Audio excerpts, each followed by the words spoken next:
Yo, Atlas speaking, and welcome to part 8 of What If I Was Reincarnated in the World of Pokemon and Became the Greatest Pokemon Tactician. Let the tale begin. Chapter 201, 7 years ago in a small town in Kanto. A little boy with only 9 years of age was getting beaten up behind a school by 2 other young boys and mocked down. The little boy was called Daniel and was a quiet kid in his school who had no friends in his class. He was by far the worst in the class and even had problems with simple and easy tasks. In addition, today, he unintentionally upset 2 boys from his class, leading both of them to want to teach him a lesson. Although these 2 little boys insulted him and beat him up very badly, Daniel showed no reaction. Someone would assume that he had gone unconscious if both of his eyes weren't open. Both young ones, who heard no rattling from Daniel after several blows, couldn't help but stop and look at Daniel attentively. Daniel made no sound and didn't move his body at all. It looked like he didn't feel any pain or that he was a doll. Both little boys saw that and couldn't help but get goosebumps. For immature 9 years, it was a very strange and eerie scene, so both started leaving immediately. Though the 2 did not run away, both watched Daniel vigilantly as they walked quickly. Daniel, lying on the floor, slowly started getting up again and put his bag on his back. He showed a totally normal expression as if he had not been hit several times just now. After 15 minutes, Daniel finally arrived at a large wooden house, which was very close to the forest. Although it is close to the woods, Pokemon rarely come close to the house. That is because only very weak Pokemon, 1 to 5 LV, live on the edge of a forest and are very timid towards people. That was Daniel's house, or rather the house of Daniel's parents. Both of Daniel's parents were pretty poor and had little money to spend. Child support was a small source of income for Daniel's parents. Daniel went to the door and opened it very slowly after unlocking it with his key, making sure that there is no sound. Since his birth, he had been told by his parents that he should be quiet or that they would beat him up, mainly his father, so he makes sure not to make any noise from early life. That was one of the very few things his parents taught him. They only taught him how to cook and clean but never taught him how to write or even talk. He learned almost everything himself while listening to other people at school or at home. When he even went to school for the first time, he could hardly speak or write, not to mention math. Although Daniel is terribly abused and exploited by his parents, he never thought that his parents didn't love him. For him, it was clear that his parents love him even if he was not sure what that word means. But he learned in school that all parents love their child, so he believed that his parents are the same. Daniel has never spoken to a child in his class longer than a few words, so he does not know how other parents treat their children. Especially since his parents don't allow him to go out unless he is going to school. "Where were you? You are 5 minutes late." Daniel's father shouted at Daniel when he saw him. Daniel didn't say anything for fear of making his father angry. He just lowered his head and looked at the floor so that he does not have to look into his father's eyes. Daniel's father showed an annoyed expression and continued watching the TV without saying another word to Daniel. Fortunately, the favorite show of father is running, so he is in a good mood today, thought Daniel as he walked towards the kitchen. Before Daniel could enter the kitchen, he heard his mother order him, "Do the laundry before you cook." Daniel, who was ignored by his mother most of the time and only told about his tasks, was always a bit happy. Although he can't explain it, he likes it when his mother doesn't ignore him and talk to him. Although he didn't dare to smile because he painfully learned that neither of his parents likes it when he smiles.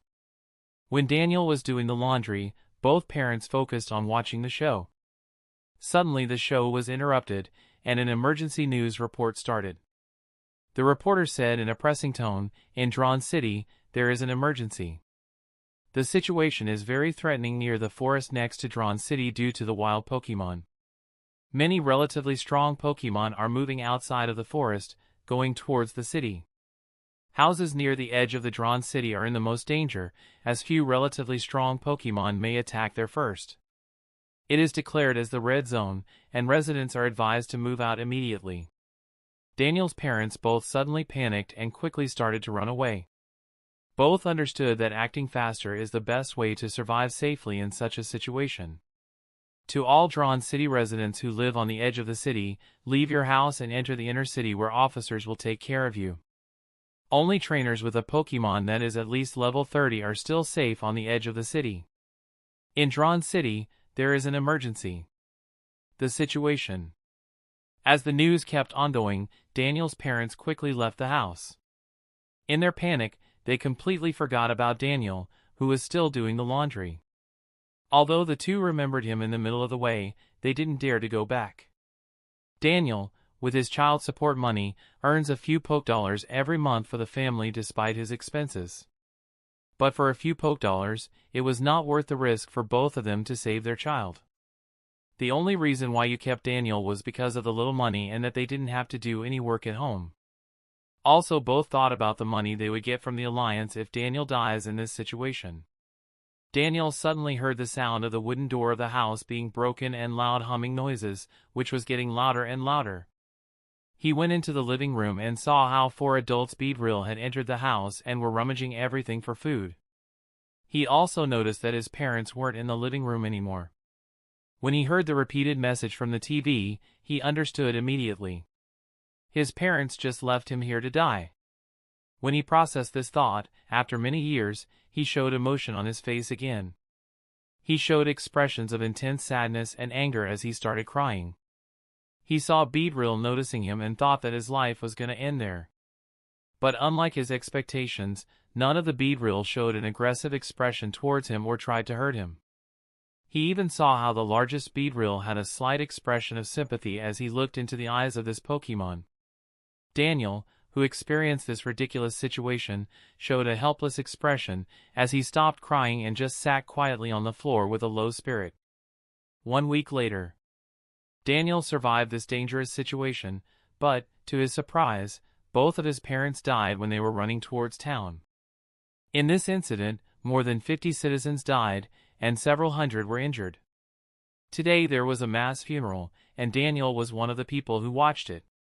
After the death of his parents, he began to understand a lot about the world and about his parents. He understood how regular people treat their children of his age and that his parents never loved him. He doesn't even know how it feels to be loved. Ha ha ha.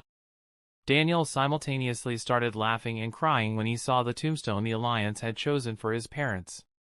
It was a very simple tombstone with just one sentence.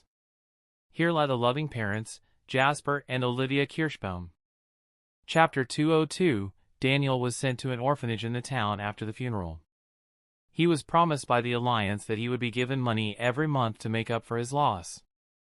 The money will be accumulated and given to him when he turns 16 and leaves the orphanage. Daniel showed no particular emotion when he went to the orphanage for the first time. He cared a little why all the other children were crying when they came to this house. He thought that this house treated him much better than his parents, so he found it very pleasant. He could eat enough to fill his stomach, didn't have to work all the time, and could even study there. He could even read books there for free. It was a paradise for Daniel. Unfortunately, his ability to read was very, very poor, so he could not take the full benefit of this opportunity. After a few years, Daniel experienced a big change in him. For the first time in his life, he could speak normally, without pauses and problems, and could now even read and write. He also found out which Pokemon saved him from his parents and spared him that unforgettable day. Although he's not sure which Pokemon killed his parents, his assumption was that it was Beedrill. Beedrill became his all-time favorite Pokemon, and he started learning all kinds of things about this Pokemon. He had also set the goal of becoming a Pokemon trainer who specializes in bug-type Pokemon. Daniel now had a dream. He wanted to become a trainer who only trains bug-type Pokemon and brings this underestimated Pokemon to the champion rank. Although Daniel could now talk to other children normally, he still had no friends. The other children, compared to Daniel, were so naive that it made him feel jealous and disgust, and he had no interest in the other children in the orphanage. They only talk about stupid things or naive dreams without doing anything for it. He also noticed that these children were extremely sensitive. Every little thing made them cry. Why are you crying just because you didn't get anything to eat a single day? Or you got a little hurt after falling? This was nothing compared to what he has been through. Daniel couldn't understand these spoiled children. He kept his distance and started to ignore all the other children. Unfortunately, he seems to have an aura that made some ignorant kids think he's an easy target. Daniel now understood the world better and had a goal that he wanted to achieve, so he no longer had an indifferent attitude towards his life. After he broke several bones and even slightly tortured his enemies, no child tried to trouble him anymore. Now, they were the ones who kept their distance from him. In addition, it made sure that no child dares to look at him or even speak to him.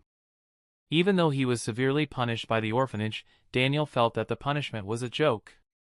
A normal week with his parents was worse than the punishment he received from the orphanage.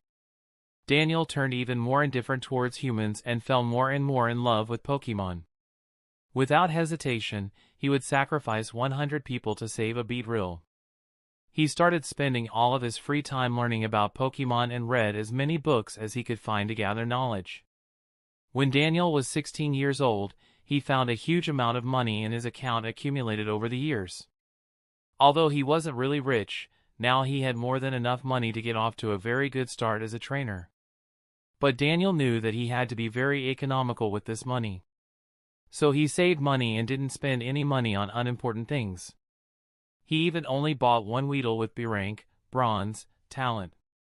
He bought a lot of good Pokemon food and immediately started training his Weedle. Although he had a few problems initially convincing Weedle to become his Pokemon, it was a lot easier than he thought. He had read numerous stories about how Beedrill are very aggressive Pokemon who start attacking their trainer, in many cases even killing them. To his surprise, this Weedle was only aggressive at the beginning. And after a few conversations, it started to listen to him. Daniel didn't know why Weedle listened so obediently to him and showed a joyful expression for the first time in his life. Weedle, who could easily read the emotions on its trainer's face, showed an identical expression as its trainer. Daniel only trained Weedle for a month before going into the wild with it. He also gave it good Pokemon food and bought special training tools that are used for bug-type Pokemon. After that tough month, his starter Pokemon reached LV20 and even had trained a move on the expert rank. Besides, it was a Beedrill now. He went into several forests and caught 2 more Pokemon after observing that they were both the leaders of their small groups. After testing the potential of these 2 Pokemon, he realized that he had just won his lottery. His first Pokemon was actually an S-rank Pokemon. In addition, this Pokemon was his favorite Pokemon species, Beedrill. Although this Beedrill was very weak and only at level 12, he knew that this Beedrill would be his strongest Pokemon in the future. The other Pokemon, Butterfree, also had very good potential with A rank even though it is only level 11.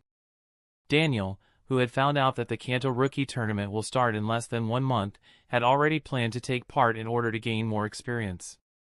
Even if he knew that he couldn't win, he wanted to use this chance to gain experience. After another month, all of his 3 Pokemon had gotten more powerful. Especially the 2 new talented Pokemon leveled up very quickly. Trainer, Daniel. Pokemon, Butterfree LV20, A rank, Beedrill LV23, B rank, Beedrill LV21, S rank. Daniel wasn't surprised when he was quickly defeated in the second round, notwithstanding his opponent being a bit too friendly for his taste. But because he realized that this trainer was a talented person, he didn't show his thoughts and talked with him for a while. He was able to get a lot of important tips and even got the contact info of this strong trainer. For Daniel, this talented trainer named Alex was just a way to make a powerful friend. That's why he even talked a little bit about himself when he realized how helpful Alex's help can be for him. Daniel also watched the tournament to the end and realized how lucky he was. Fortunately, he made a little contact with the tournament winner. After this meeting, Daniel did not meet Alex again, and only occasionally via cell phone asked him questions he had about Pokemon. To his surprise, Alex continued to show a friendly attitude towards him even after he had won the tournament and was much stronger than him. Daniel even started to respect the trainer Alex a bit for his skill in the tournament and his humble bearing. 4 months later, Daniel had gotten much stronger. He was even managed to bring up his starter Pokemon on an A-rank talent with a few items, which made him very happy. He didn't want to give up his starter Pokemon just because its talent wasn't optimal.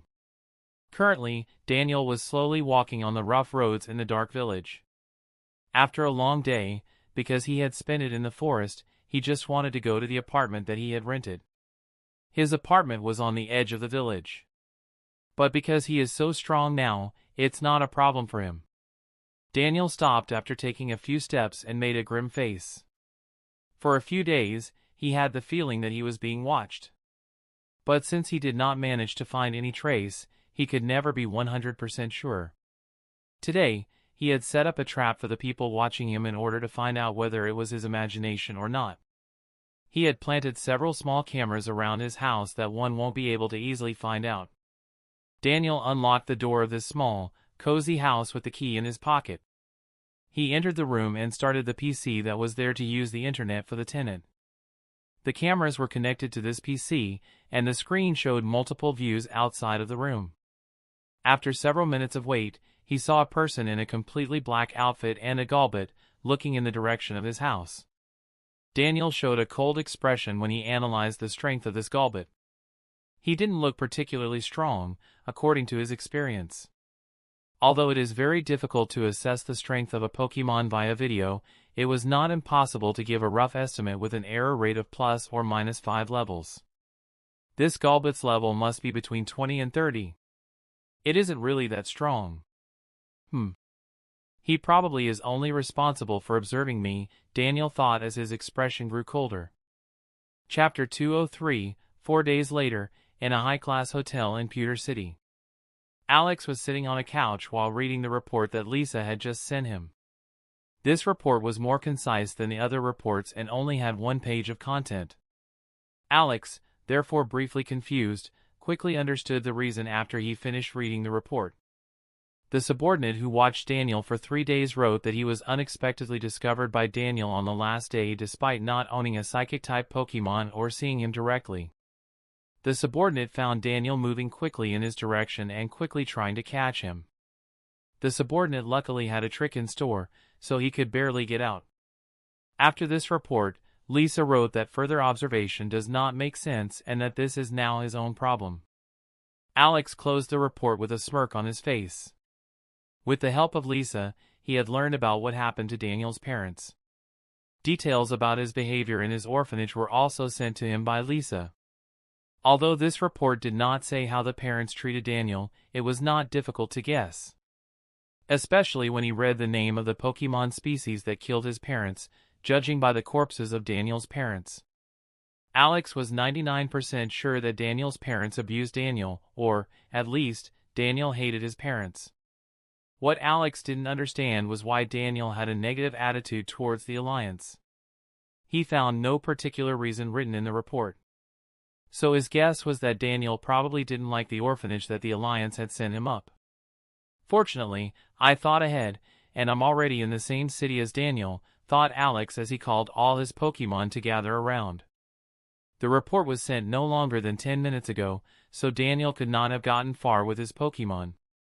Without the Flying-type Pokemon to carry him or the Psychic-type Pokemon to teleport, Daniel was really slow to travel. Crobat, Sizer, and the other Pokemon soon gathered around Alex. Ditto, come and transform yourself back into the face. As for everyone else, except Crobat, you all have to go back to your Pokeballs for the time being, said Alex with a heavy tone. Alex didn't want to let Daniel know about his identity carelessly at first. So he also had to watch out which Pokemon he shows to Daniel. Crobat was the best option because this Pokemon can often be seen with other Team Rocket members. Not to mention, Crobat was strong enough to defeat Daniel's entire team if the need arises. Together with Ditto, who could save him from surprise attacks, these 2 Pokemon were more than enough. After less than 5 minutes, Alex and Crobat landed about 500 meters from Daniel's apartment. Crobat became a bit suspicious after checking out Daniel's house. He told Alex that Daniel was still in his house, making Alex suspicious too. Alex showed a curious expression as he first thought, a trap or something else? He smiled as he mused about it. After a few seconds, he called Gardevoir out of her Pokeball to make sure. An elite Psychic-type Pokemon, together with Ditto, are able to protect him 100% from all possible surprise attacks. Although Alex is now showing 2 Pokemon from his tournament, it's just a little bit alike and nothing more. As long as he does not show Sizer, it shouldn't be a big problem. Especially since his Pokemon were much stronger now than they were in the tournament. Crobat went in front of the group, and Alex and Gardevoir just behind him. Alex walked with a calm and confident expression. He knew from his reports that Daniel was not weak but has not yet reached elite rank. Even if he had reached elite rank, Alex doesn't think he and his team can lose to 1 or 2 weak elite Pokemon. In an emergency, he was still able to escape with his much better mobility. Alex, who was only 5 meters away from Daniel's house, felt that it was too easy and that something was wrong. He thought for a few seconds and called Bastiodon for double safety. Bastiodon is the perfect target to activate the possible traps that Daniel might have prepared. Alex is sure that Bastiodon can probably take a hit from a level 55 Pokemon, let alone weaker ones. Bastiodon broke open the door of Daniel's house with his forearms and went through. Fortunately, the door was built so big that large Pokemon like Bastiodon can come through the door. Bastiodon went ahead, but it seemed that there were no traps in this house. Gardevoir told Alex via telepathy that a person with 3 Pokemon was in the room next to the entrance. Alex chose to open the door this time without destroying it. As Alex's eyes fell into the room, he found Daniel sitting quietly on a chair, together with 3 Pokemon and looking in their direction with an expectant and vigilant look. He immediately looked at the information from these 3 Pokemon. Pokemon, Beedrill. LD, 32. Attributes, Bug/Poison. Abilities, Swarm. Gender, Male. Potential, Shallow Silver. Moves: Poison Sting, String Shot, Harden, Peck, Twineedle, Rage, Fury Attack, Focus Energy, Poison Jab, Pursuit, Focus Energy, Venoshock, Assurance, Toxic Spikes, Pin Missile. Innate Talent, Outrage, TM, Protect. Pokemon, Butterfree. LD, 35. Attributes, Bug/Flying. Abilities, Compound Eyes. Gender, Female. Potential, Deep Silver. Moves: String Shot, Tackle, Harden, Gust, Supersonic, Confusion, Poison Powder, Stun Spore, Psybeam, Whirlwind, Air Slash, Safeguard, Bug Buzz. Innate Talent, Sleep Powder, TM, Protect. Pokemon, Beedrill. LD, 36. Attributes, Bug/Poison. Abilities, Sniper, Hidden Ability. Gender, Male. Potential, Gold.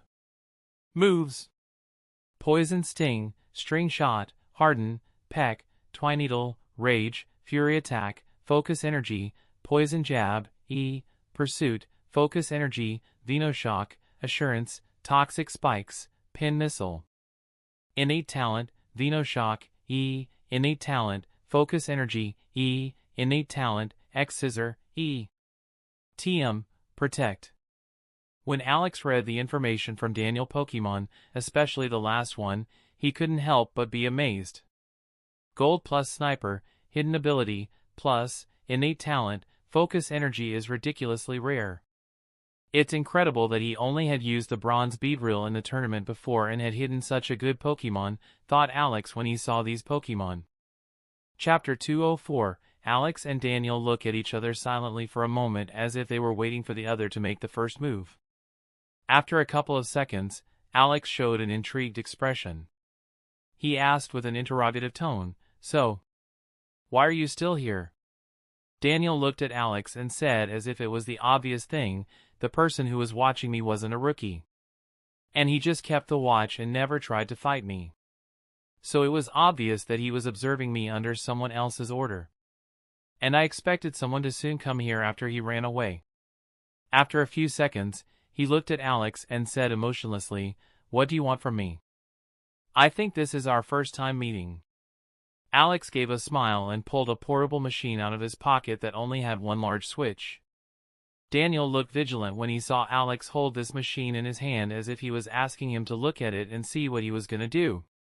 When Alex pressed the switch without another word, all the electrical devices began to break due to overload, especially the hidden one.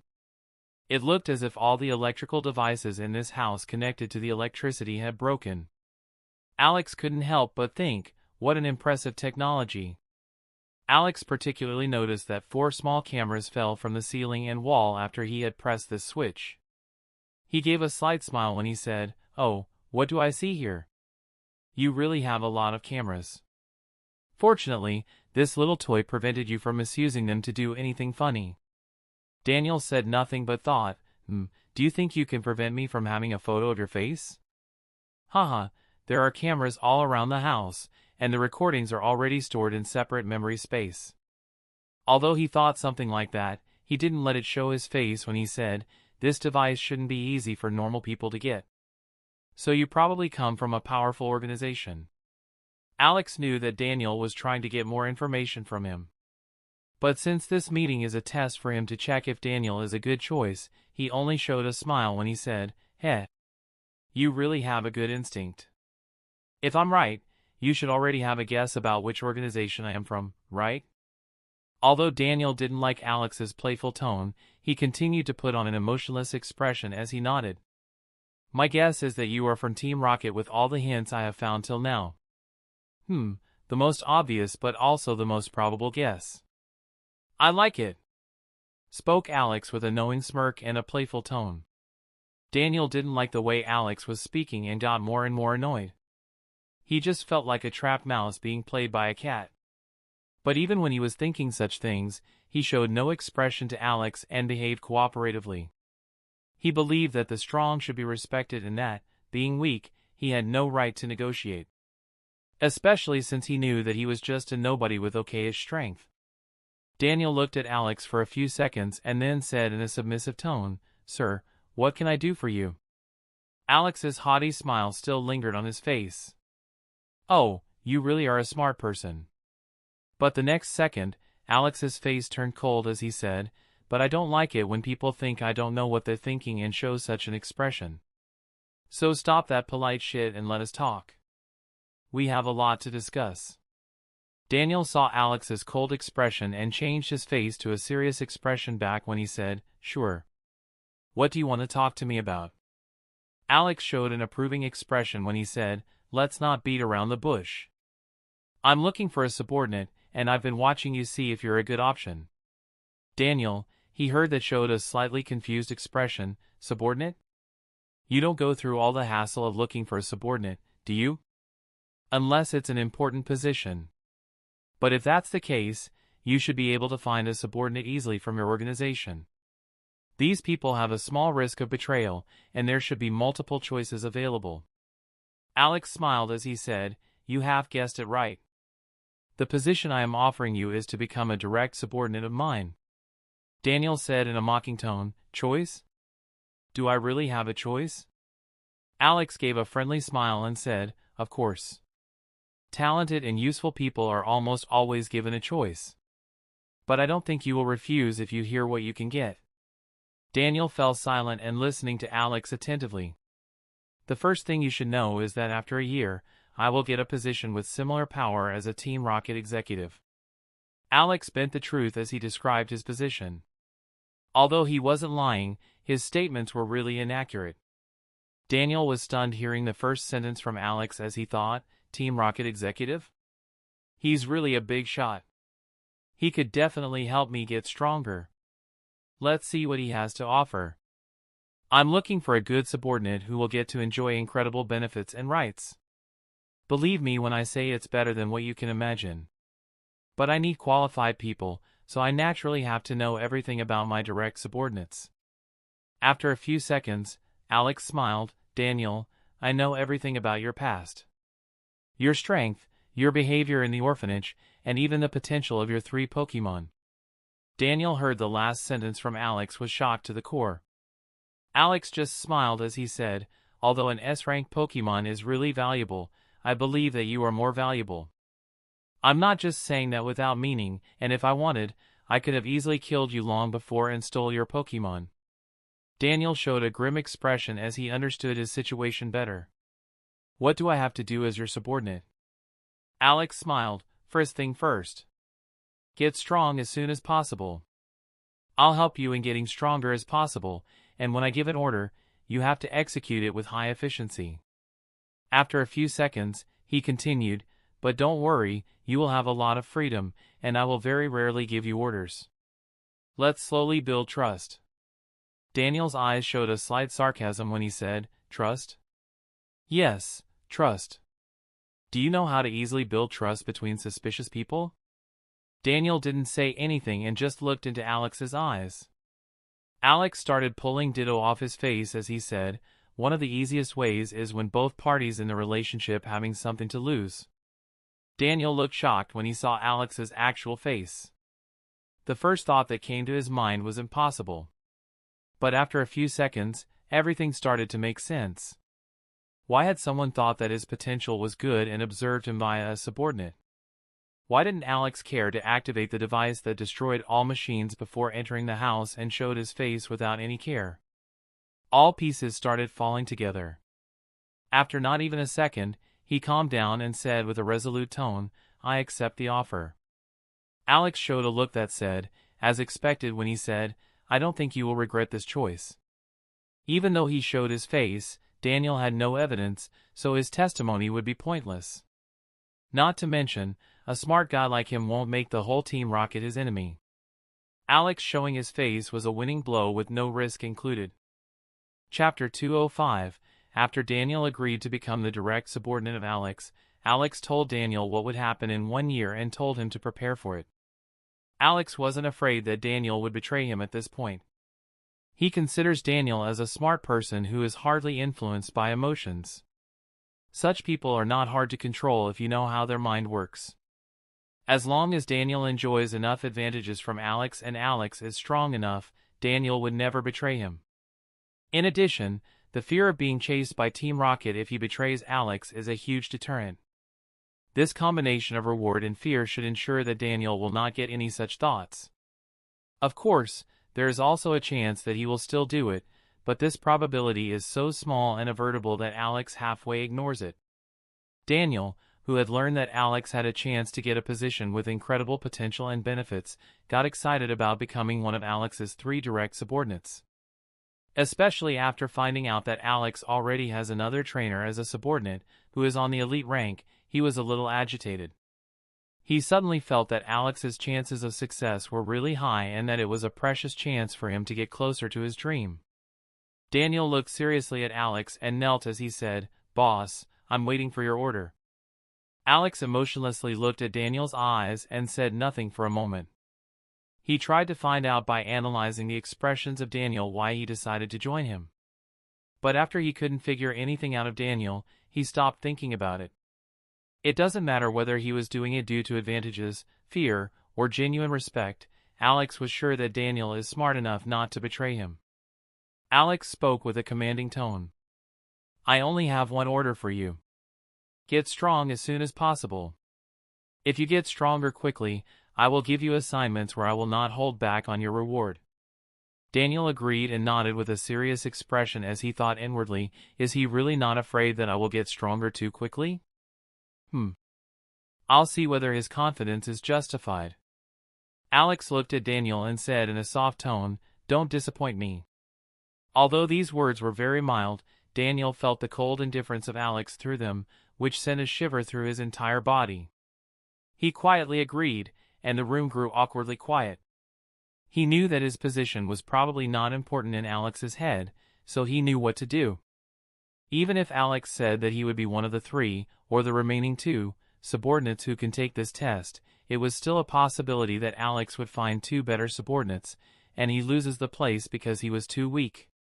"But I will need more money to make my Pokemon stronger faster," thought Daniel when he realized that his current balance was nowhere enough for the expensive items and Pokemon foods required to grow stronger quickly. Daniel looked at Alex and said in a respectful tone, "Boss, I know a Pokemon that lives nearby and levels up very quickly even after reaching the elite rank. Thereby, I think this Pokemon is an S-rank Pokemon. Alex showed no greed to his words as Daniel had expected, but an indifferent one as he said, "Weird. There should only be weak Pokemon near town." Daniel saw Alex doubting his words and said with confidence, "It is an elite Butterfree that does not attack people and lives a little deeper into the forest. After I got stronger, I went deeper and deeper into the forest to explore, and I found this Butterfree 3 times in the same place." Alex, who wondered if there was a trap, felt that it was almost impossible. Only people who were really strong would dare to build a trap deep in the forest surrounded by powerful Pokemon. "Okay, show the way," said Alex as he put his Ditto mask back on. He also said via telepathy that Crobat should stay close to Daniel and Gardevoir should remain close to him. Even if he thinks it wasn't a trap, Alex always likes to be on the safe side. Daniel, Alex, and all the Pokemon in this room left the apartment to go deeper part of the forest to find this Butterfree. After less than 30 minutes, Alex found 2 Butterfrees sitting alone in a flower meadow. Alex looked at the 2 Pokemon's info and showed a slightly happy expression. Pokemon, Butterfree. LV, 45. Attributes, Bug/Flying. Abilities, Compound Eyes. Gender, Female. Potential, Shallow Gold. Moves: String Shot, Tackle, Harden, Gust, Supersonic, Confusion, Poison Powder, Sleep Powder, Stun Spore, Psybeam, E, Whirlwind, Air Slash, Safeguard, Bug Buzz, E, Rage Powder, Captivate, Tailwind, Air Slash. Innate Talent, Solar Beam, E, Innate Talent, Rain Dance, Innate Talent, Sleep Talk. The other Pokemon, a level 32 Deep Silver Butterfree, was good too. Alex looked at Daniel and said with a smile, "I'll do it alone. As soon as I'm done and have tested the potential, I'll give you your share." Daniel didn't show reluctance and said, "Yes, boss." Alex showed a satisfied expression when he said, "I'm very happy with your attitude, so I'll show you a place where you can train undisturbed. Also, if one of those Pokemon is an S-rank Pokemon, I'll give you 50% of the profit." Daniel was stunned hearing this. He didn't expect Alex to be so generous. Even though he had led Alex to this Pokemon, he didn't think he would get much. His estimate was a maximum of 20 or 30% share. Alex saw Daniel's expression and smiled as he said, "I'm a generous boss. As long as you're useful, I won't skimp on rewards." Daniel was beginning to understand Alex a little more. He appears to be very generous to useful people. But Daniel understood that he would only get good rewards when he is useful. He stepped back and stood with a tree as a backing, waiting for Alex to come back while staying alert for any situation. Daniel wasn't afraid that Alex would cheat on him for a little bit of money after giving him such a generous share. Chapter 206. Alex started releasing his Pokemon except for Shuppet and Vulpix from the Pokeballs as he carefully observed Butterfree. Butterfree had also noticed Alex and his Pokemon and looked at them with watchful eyes. She was on instant alert when she saw that the opposite party had 5 elite Pokemon on their side.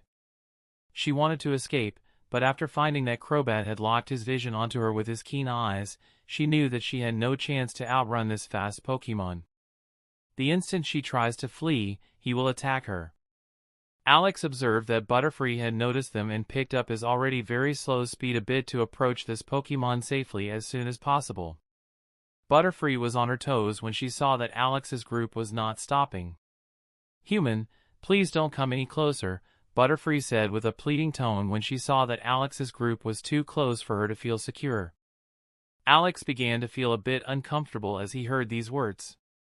Butterfree is one of the most peaceful and kindest species out there. This Pokemon never attacks Pokemon or people unless you push into a corner, and there are even cases where this Pokemon saves wounded Pokemon or people.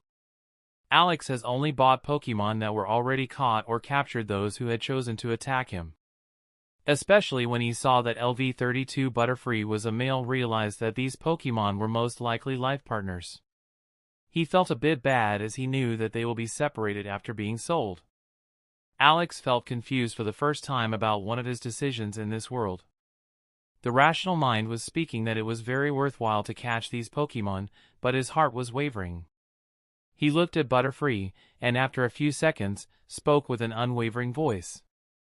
Butterfree, I know that your potential is high, and because of that, I want to catch you and sell you for a high price.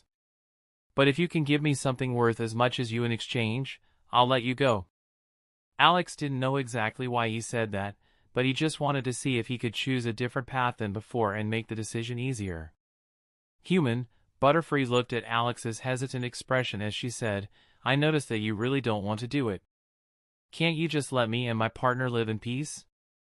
No, that is not possible. Alex showed a stern expression as he spoke with a freezing cold tone. If I sell you, I can make my family members stronger, and thus my family and I will have a better chance of surviving in the future. Although his conscience troubled Alex, he didn't let that affect his decision-making. If he doesn't have a better option, he'll go through with what his logical mind says without hesitation. Alex could kill people if he thought it benefits him, so he was also ready to slave innocent Pokemon if it is valuable. For Alex, only his family, girlfriend, and genuine friends are the ones whom he doesn't see as potential tools to take advantage of. In the beginning, he didn't want to catch innocent Pokemon either. But Alex realized that he would still do it if it could bring enough benefits for him and his family. Butterfree looked at Alex for a few moments and said, Will you promise me that will let us go after I give you my treasure? She didn't trust humans and would normally rather die fighting them. But when she thought about her life partner and future children, she fended off such thoughts. Even if the chance of this human following his promise was low, she wanted to give it a try. Alex was astonished that Butterfree was ready to give up her treasure or that she had it at all, in the first place. He showed a sincere face as he said, I promise you that if your treasures are at least as valuable as you, then I will let you and your life partner go. Butterfree was still a little unsure, but after seeing Gardevoir's look, she felt that this person was telling the truth. She showed a bit relaxed expression. Follow me. Alex told his Pokemon to be vigilant via telepathy as he started following this Butterfree. After not even 3 minutes, Alex's group came in front of a giant tree with several Butterfrees sitting on its massive branches. These Butterfree weren't strong enough to be a threat to Alex's group. There were only 13 Butterfree with levels between 15 and 29 on this tree, so there was no reason for Alex to fear them. But even if that was the case, Alex kept a distance from the tree to prevent unexpected attacks while waiting. Elite Butterfree noticed this and went into a hollow opening of the tree, leaving Alex behind. After a while, she and several other Butterfree came out carrying several items in front of Alex. Alex saw many different items with vast differences in value. Some things were worthless, and some were very valuable. He started to put all items of interest in one place. 1x Everstone, 8x Low-Leaf Stone, 2x Mid-Leaf Stone, 1x High-Leaf Stone, 1x Top-Leaf Stone, 3x Dragon Fong. Alex couldn't help but be surprised that the Butterfree had a valuable item like Dragon Fong, plus not only 1 but 3 Dragon Fong. Dragon Fong is an item that is very rare because it can only be found from a corpse of a Dragon-type Pokemon in its final evolution stage. Dragon-type Pokemon are known to be rare and take a long time to reach their final form, so you can just imagine how difficult this item is to get. Especially since you still have to kill the Dragon-type Pokemon. 1. Dragon Fong alone is worth at least 40 million and can even be sold for 50 million. Alex, who had just hit the jackpot, wore a grin on his face. He forgot all about Butterfree as he started putting these items in his TRH device.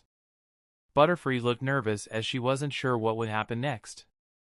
Alex looked in the direction of Butterfree and said with a smile, I am very happy with the item you gave me, so just as I said, I will keep my part of the bargain. But Butterfree's face turned serious as she interrupted Alex, complaining, But what? Alex continued to smile as he pulled several bags of high-quality Pokemon food of Sizer out of his TRH device and placed them in front of Butterfree. He gave a light smile and said, A bonus for you all. Then he happily started leaving this place with his Pokemon. Although he had thought about catching Butterfree anyway, he now felt very uncomfortable doing it. At a certain point in time, greed is also a weak point, thought Alex as he slowly left this place. Gardevoir, who saw Alex handling this situation, had only one thought, and father says he's a monster. What nonsense! Chapter 207. After Alex got out of the habitat of Butterfree, he pulled out his TRH device. He called Daniel and waited a few seconds before Daniel accepted. Boss? Yes, Daniel, I have successfully conquered this Butterfree. It will let it do a few tasks for me in this forest, so it would be staying here for the time being. Even though I am not going to sell it, I'll give you half of the market value of an S-rank Butterfree. As far as I know, the last S-rank Butterfree was sold for 7.5 million, so I'll give you 4 million Poke Dollars. Normally the price of a S-rank Pokemon goes down a lot when it reaches the elite level, but this is not the case with very peaceful Pokemon like Butterfree. Daniel smiled and said with a voice that had skillfully hidden his enthusiasm, "Thank you, boss. No problem, I will give the appropriate reward depending on the performance and won't hold back on it if you deserve it." Daniel immediately understood the reason behind Alex's this action. But since it was a win-win position, he said nothing about it. It is better to have a boss like this than a greedy one where you have to bend over for any kind of reward. He also felt Alex's self-confidence that he could somehow understand. He had last seen Alex 4 months ago, and that's why he knew how much progress Alex had made during that time. He won the rookie tournament with only excellent tactics. Of course, his Pokemon were strong, but they were weaker than his opponents. And now, he has become an elite trainer with many powerful elite Pokemon. He knows for sure that Alex has 3 elite Pokemon and his Sizer is most likely at elite rank 2. Daniel has never seen a trainer who levels up so quickly and also has incredibly masterful tactics. He was sure that Alex is one of the strongest trainers of his age, which shows his incredible potential. Okay, Daniel, I have no tasks for you so that you can do what you want. I will send you the 4 million within this day. By the way, do you have a Pokédex, so I can send money through that? Unfortunately, the Pokédex is too expensive for me, but I'll buy one after I've got the 4 million. Okay, I'll call you within this day and then have Gardevoir bring the 4 million to your house. After ending the call, Alex called back all of his Pokemon to their Pokeballs except Gardevoir. Gardevoir, let's teleport to Celadon City. Alex and Gardevoir appeared to a quiet place outside the city where hardly any people pass by. He picked up his TRH device again and clicked on one of the contacts he had saved, and put the TRH device near his ear. Hello, this is Jack speaking. Hello Jack, this is Alex Stark speaking. I found some valuable items, and I immediately thought of you. A smile appeared on Jack's face indicating the future profit he could see. Alex, my good friend. Congratulations on finding such good items. Don't worry, I'll give you prices that no one else can give you. Alex didn't believe this nonsense but still said, good to hear that you can rely on. Are you in the Celadon shopping center? Yes, I am still here for the next 2 hours. Okay, I'll be there in about 5 minutes. See you soon. Eagerly waiting for you, my friend. Alex hung up and started walking down to this Celadon shopping center. He still had Jack's VIP card, so he could get a lot more money there than if he sells it at Team Rocket's shop.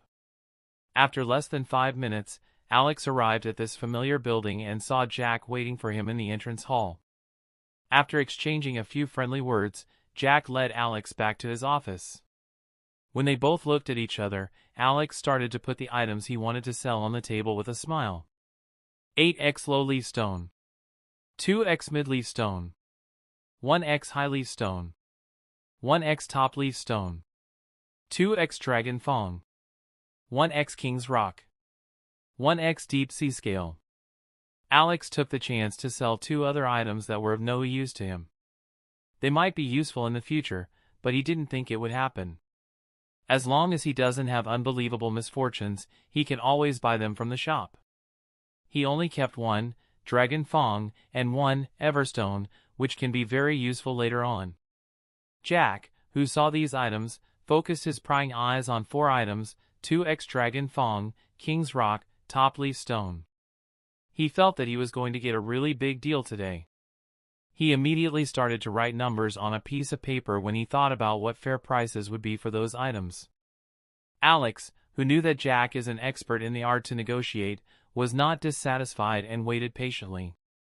He likes this kind of negotiation more than the kind where the salesman is kissing his feet. Jack, who had finished writing, immediately gave that piece of paper to Alex. Price per piece. Lowleaf stone, 7,300. Midleaf stone, 45,000. Highleaf stone, 310,000. Topleaf stone, 3,200,000. Dragon Fong, 45 million. King's Rock, 3 million. Deep Sea Scale, 40,000. Total value 96,698,400 plus 10% equals 106,368,240 poke dollars. Alex knew that these were very good prices. Especially with a plus 10% bonus on top, he didn't think he could sell it elsewhere for a better price. He looked at Jack and was starting to really like this businessman. Jack did not try to take as much as possible from him but tried to choose a price where both parties are satisfied. Although Jack earns a little less money with this method, it made sure that many sellers like Alex would only want to sell things to Jack, or at least they will come to him first. Alex also wanted to have a good relationship with Jack, so he didn't try to hassle prices and immediately agreed. Jack's face was all smile. Even if he only makes 2% profit, 2% of 100 million is not a small sum. Alex and Jack both shook hands with satisfaction in their hearts. Chapter 208, Alex told Jack that he would like to receive payment in the form of cash. Alex prefers to transfer money in cash, making it as difficult to track the trail. Jack looked at Alex with a trained smile on his face as he said, "This sum is so big that I will require a little time. Do you have 30 minutes? Meanwhile, you can check out some of the items we have." "Sure, no problem." Do you have any good items to increase the potential of Pokemon?" "We have a lot of such items." "It depends on what you are looking for. Can you give me a list of items that come from an S rank or SS rank Pokemon?" "Sure, just wait a minute." After that, Jack called his secretary to send him the soft copy of the list containing the items that Alex wanted. After he received the mail containing the soft copy, he clicked on the print button. And the next second, the printer printed out 2 papers. After picking them up, he immediately gave them to Alex. Alex, who saw this long list, noticed that the rare items were not so rare in this shop. Although there were no more than 30 S-rank items on the list, it was still a large number, according to Alex. Above all, the 2 SS rank items offered here showed the range of the products these companies have. Alex carried an excited smile as he saw the 2 SS rank items. 45 million, remains, ashes, of a champion-level Jengar with SS rank talent. 14 million, 3x scales, filled with normal-type energy for 3 weeks by a champion-level Exploud with SS rank talent. The corpse of a champion-level Pokemon with an SS rank talent was so incredibly rare and expensive that Alex thought he was lucky to find even one in stock. Although the price of 45 million was very high, Alex believed it wouldn't take long for this item to be sold. Probably 1 or 2 months before a rich trainer needs this item. Alex mused about the potential Shuppet would achieve if he were to give it to him just before his evolution. There should be a very good chance that the Shuppet will reach the shallow diamond directly with this item. And after that, it should not be impossible to increase it again to the diamond talent because Shuppet was born with a talent that was already very good. And, I haven't given him any items, so the effect would be very high, especially for the first item. I would like to buy both of these SS rank items. Also, I would like to add some of these items from the S rank list. Alex spoke as he pointed out several items on the list. Since he had earned quite a lot of money, he decided to not hold back on buying items. In the end, there was a ridiculous number of valuable and good items on Alex's shopping list. Alex's shopping list. 45 million, remains, ashes, of a champion-level Jengar with SS rank talent. 14 million, 3x scales, filled with normal-type energy for 3 weeks by a champion-level Explode with SS rank talent. 5 million, top ice stone. 7 million, top ice gem, increase ice-type Pokemon's talent when consumed. 1.5 million, a corpse from a high elite Arbok with S rank talent. 1 million, a corpse of a high elite Parasect with the S rank talent. 3.5 million, 3x spoons, all of them filled with 3 weeks of psychic energy from a high elite Mr. Mime. 2 million, a corpse from a high elite Steelix with the S rank talent. 3 million, 2x gloves filled with fighting energy for 2 weeks straight from a high elite Machamp. 1 million, a corpse from a low elite Ditto whose talent was on the S rank. Total amount equals 83 million Poke Dollars. When Alex bought items for all his Pokemon, he realized how unpopular Pokemon corpses are among the trainers. From the perspective of cost-effectiveness, they are much better than other items. For the same effect, other items will cost double the amount. If it wasn't for the disadvantage of consuming corpses, Alex would always choose corpses over other items. But first of all, you don't find corpses of high-level Pokemon in high quantity. And it's not necessary that you will find a corpse that is suitable for your Pokemon. And other than this, the corpse also has a major disadvantage. Compared to other items, the item is just too big. Other items will have high-quality energy condensed into small sizes. But on the other hand, a corpse has a similar amount of energy distributed throughout the whole body. So, even though both have the same amount of total energy, the difference between quantities is too consequential. One might wonder what if it has a higher quantity of energy. In the end, the output is the same. Both increase the potential in the same amount. The reason is that by absorbing an item, the effectiveness of the next item will be decreased. And the higher the quantity, the lower the effectiveness would be next time. Thus, consuming a corpse reduces the effectiveness of the future items even more than any other type of item. And, if you still didn't understand, then suppose that the first time consumed item has 100% effectiveness. If the item was not a corpse, it will reduce the effectiveness of the future item to 98% while a corpse will lower it to 96%. Fortunately, Alex only buys very high-quality corpses, so this problem shouldn't be a big deal to him. High quality does double the amount of effect that an item with a similar price would do. Alex believes that the main reason why Pokemon corpses are unpopular is that many trainers are morally naive and reject these bloody corpses. They are the kind of people who won't watch a gore movie since they will feel uncomfortable. Although Alex would describe that as a huge double standard, he was a bit happy inside. Because of so many idiots with morals, these items are so cost-effective. Alex also noticed that the prices were a bit higher than with Team Rocket Black Market.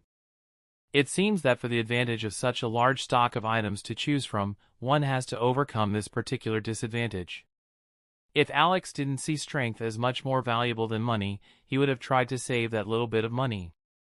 Unfortunately, if you want to save money, you have to give up having these good items as soon as possible and hope that they will show up for a better price at the earliest. For Alex, time is more precious than money. Especially since he can earn several million in less than 1 week if he really wants to. Since Alex bought items, the money he would receive had been reduced, reducing waiting time. After several minutes, Jack brought all the items, along with a suitcase filled with 23,368,240 Poke Dollars, into the room. Alex took the money and the items with a smile as he chatted with Jack for a while. Both said goodbye to each other politely, and Alex went out of the shop with a broad smile while humming a tune. After finding a place where nobody was watching him, Alex teleported in front of Daniel's house and took off his mask. He knocked and waited patiently for Daniel, who immediately invited him to come in. Alex gave Daniel 4 million and a map of the island with exact information. He also told him that he will most likely meet a girl there with an Arbok, who is his subordinate, and that he should be careful not to provoke her. "Don't worry, boss, I know what not to do," Daniel said, self-confidence reflecting on his face. "Okay, I'll leave you alone now. Use the time and money efficiently to get stronger." Daniel nodded to Alex and accompanied him to the front door. Alex looked at Daniel's firm expression and felt that Daniel would become a really useful subordinate.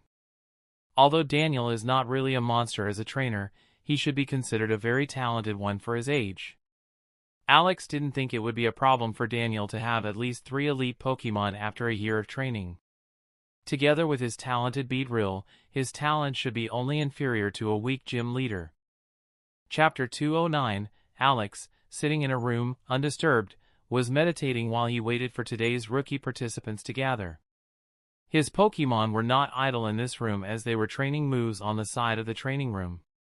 After Alex bought the items, he gave almost all of them to his Pokemon so that they could begin absorbing the power of these items. This led some of his Pokemon to successfully improve their potential. Pokemon, Crobat. LV, 44. Type, Poison and Flying. Ability, Inner Focus. Gender, Male. Potential, Deep Gold. Pokemon, Sizer. LV, 44. Type, Bug/Steel. Ability, Technician. Gender, Male. Potential, Deep Gold. Etc. The following items were used but had no visible influence on the potential. Corpse of a high elite Arbok with S-rank talent. Corpse of a high elite Parasect with S-rank talent. 3x, Spoon, filled with psychic energy for 3 straight weeks by a high elite Mr. Mime. Corpse of a high elite Steelix with S-rank talent. 2x, Glove, filled with 2 weeks of fighting energy by a high elite Machamp. Corpse of a low elite Ditto with the S-rank talent. In addition, ED got 2 out of 3 scales of the champion level Exploud with SS rank talent from Alex and successfully managed to improve her potential to the Deep Gold rank. Alex's plan was to save 1 scale and 1 top moonstone so that they could be used during the EV's evolution process. Although he was not 100% sure that it would be enough to get EV on the shallow diamond rank, he believed that the probability was very high. What surprised Alex was that after giving the top ice gem to Vulpix, she became a Deep Gold Pokemon. He didn't think that she would get on the Deep Gold rank so effortlessly. But later he thought, she was born with a gold potential and that the first item that she had absorbed, he could understand why it happened. Alex suddenly felt that if he gave Top Ice Stone to Vulpix, she would definitely become a shallow diamond Pokemon. And after that, it shouldn't be impossible to get her on the diamond talent with enough valuable high-quality items. Although Alex would like to do that as soon as possible, he knows that using an Ice Stone on Vulpix too early can cause various problems. For example, after the evolution, she cannot learn a move without TMs, which is a huge disadvantage. Besides, Alex does not know how a Pokemon that has not reached a good level mentally would act if it is forced to evolve and live in its adult form. Alex decided to wait for a little longer. It's also not the case that Alex's fighting strength would make a significant jump if he does that now. Alex gave all of these items to his Pokemon without much expectation. He knew that the number of items needed to bring Pokemon like Crobat, Sizer, and Gardevoir to the shallow diamond talent would be high. Bastiodon should have an easier time because he was born on the shallow gold rank, but he should also need a good number of items. Combusken and EV should have no problems getting into the shallow diamond rank after they both got into the deep gold rank with a further evolution. Especially because Alex has prepared good items for both to increase the chance. Alex thinks that the final aim for Shuppet and Vulpix is not shallow diamond but the diamond talent. In contrast to other Pokemon, it should be feasible to bring Shuppet and Vulpix to the diamond rank with enough good items. Alex had the feeling that Crobat, Sizer, Gardevoir, and Ditto's talent had almost reached their limit. And they would have no effect unless the item is from a full-blood legendary Pokemon. So he wouldn't buy any items for these 4 after they have reached the next rank. Although Alex doesn't want to do that, it makes no sense to waste money on something unlikely. It is okay to spend millions on a Pokemon so that it can reach the next rank. But Alex can't spend hundreds of millions with the faint hope that the Crobat, Sizer, or Gardevoir would achieve the diamond rank. Which is not difficult for Pokemon like Shuppet and Vulpix, who were born with a gold talent. For EV, Bastiodon, and Combusken, Alex wasn't quite sure yet. Because these Pokemon were born with a shallow gold talent, it should be a lot easier for them to reach this rank compared to Gardevoir, Crobat, or Scizor. Even then, it would take an extravagant amount of money. Alex was not sure how long it will take for most of their potential to reach Diamond range. When Alex thought about the talent of his Pokemon, he couldn't help but be a bit of a conscious about Steven's Pokemon. Each of Steven's Pokemon has at least the same talent as Shuppet and Vulpix, so it was not impossible for Steven's Pokemon to also achieve at least the Diamond rank. According to Alex, Metagross, in particular, should also reach the deep Diamond rank with enough good items. With Steven's money and connections, that shouldn't be a problem.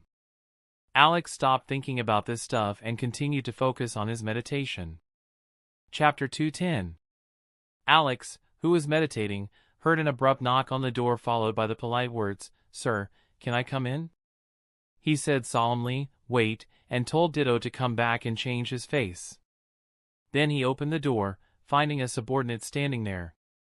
Lisa had given him several subordinates who can help him with this test, and he was one of them. Of course, Alex can't show his actual face, so he has to wear the Ditto mask permanently outside of his room. Alex also brought back all of his Pokemon and Pokeballs except for Crobat. A man in his late 20s walked into the room with a solemn face and a laptop in his hands. This subordinate was called Andrew and was a Team Rocket captain under Lisa's command. "Sir, according to your orders, we have set hidden cameras in every rookie's room and connected them to this laptop." "Good job. Have you prepared the 100 A-rank Pokemon along with the 100 random ones?" "Yes, sir." "Nice work. Now, let's go to that room." Alex bought 100 different A-rank Pokemon with Lisa's help to make sure that there are at least a few good ones in these 100 trainers. He wanted the best trainer, someone who can get stronger quickly as a subordinate and not someone lucky enough to get a Pokemon with good potential.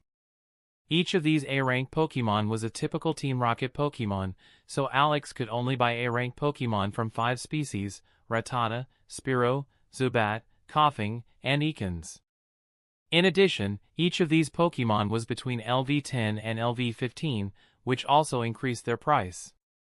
Alex had to pay 8.1 million Pokedollars to buy these additional 100 A-rank Pokemon from Team Rocket. It was only possible because he had a high position along with Lisa's help. Although Alex had bought 100 A-rank Pokemon for the test, he had no intention of giving away these Pokemon just like that. He already had a plan to get at least most of his money back without any problem. Alex and his subordinate went to a large football stadium-sized familiar hall. It was none other than here, where Alex first came more than 6 months ago, and his life took a big turn. There were 4 more Team Rocket members but with less strength and rank than the subordinate Andrew. Although these 4 Team Rocket members were weaker than Andrew, they were still more than strong enough to defeat several rookies at once. Alex looked in the direction of Andrew and said in a dull tone, "You can start." Andrew nodded and took a Pokeball from his belt, which he immediately threw on the floor. A Hypno immediately appeared. After Andrew gave him instructions, Hypno nodded and teleported away from this hall. In Pewter City, there are 21 places where the people can come to take part in this test. There was one central place for Recruit, where 50 unconscious participants had already been gathered. Of course, their background was heavily checked after making them lose consciousness. There are also 20 other places in poor surroundings where between 1 and 5 people were put in a dark room, unconscious. Hypno would teleport to each of these 21 locations and then bring all participants to this location. Fortunately, every place is in the surroundings of Pewter City, so the Hypno is sufficient for this number of teleports, especially if he allows himself enough time to use teleport. Using teleport in combat or in rest makes a big difference in range and energy consumption. "And you too," said Alex to another subordinate who also had a Psychic-type Pokemon. He asked Lisa for 2 subordinates who have Psychic-type Pokemon so that he doesn't have to show Gardevoir or have to wait a long time.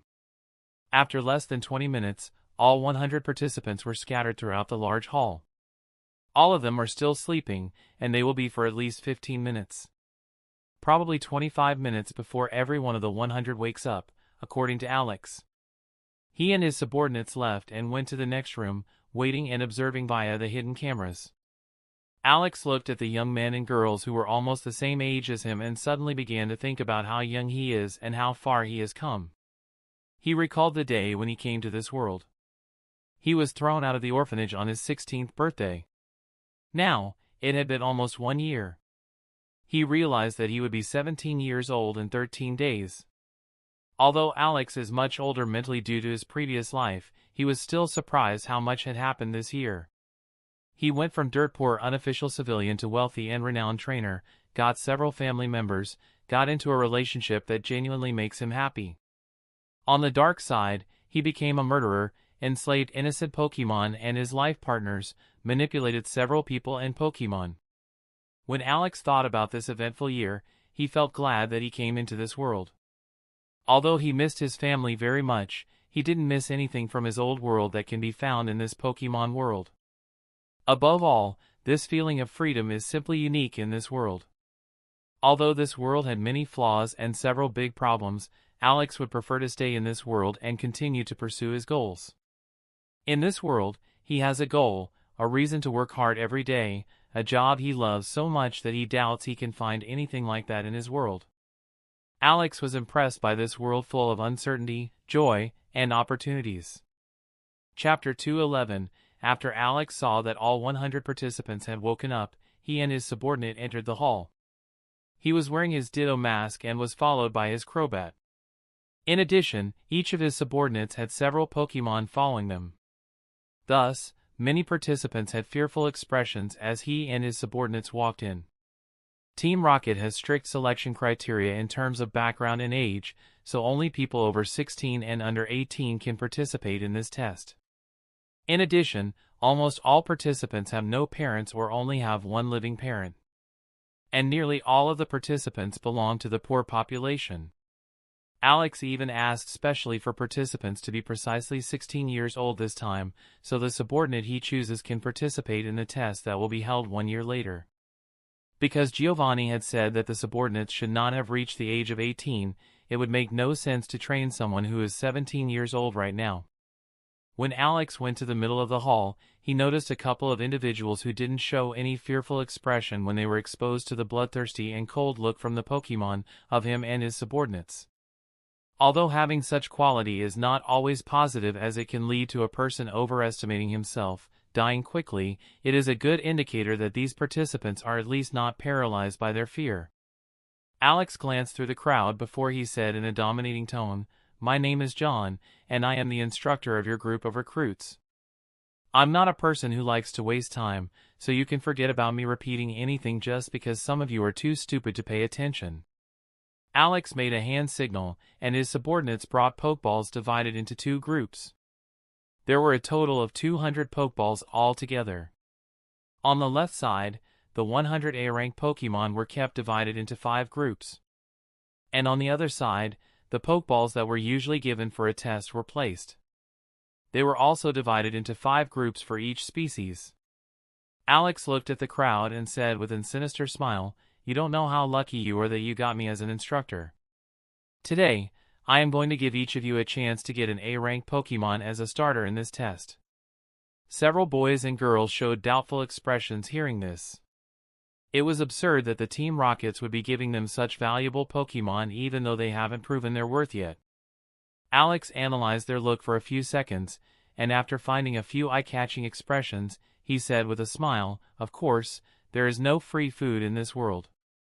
I bought all of these 100 A-rank Pokemon myself, so it is my personal property. And I only offer you this option because I am looking for a competent and talented subordinate. Only one of you 100 may become a direct subordinate of mine, and even that only if she meets my minimum requirements. But if you manage to do that, not only will I let you keep the A-rank Pokemon you have chosen for free, I will also give you several rewards, making your journey to becoming stronger faster." Alex saw how many participants had greedy looks and showed a cold smile as he said, "But this chance is not for free. If you choose to select the A-rank Pokemon, you have to tame it within 3 days.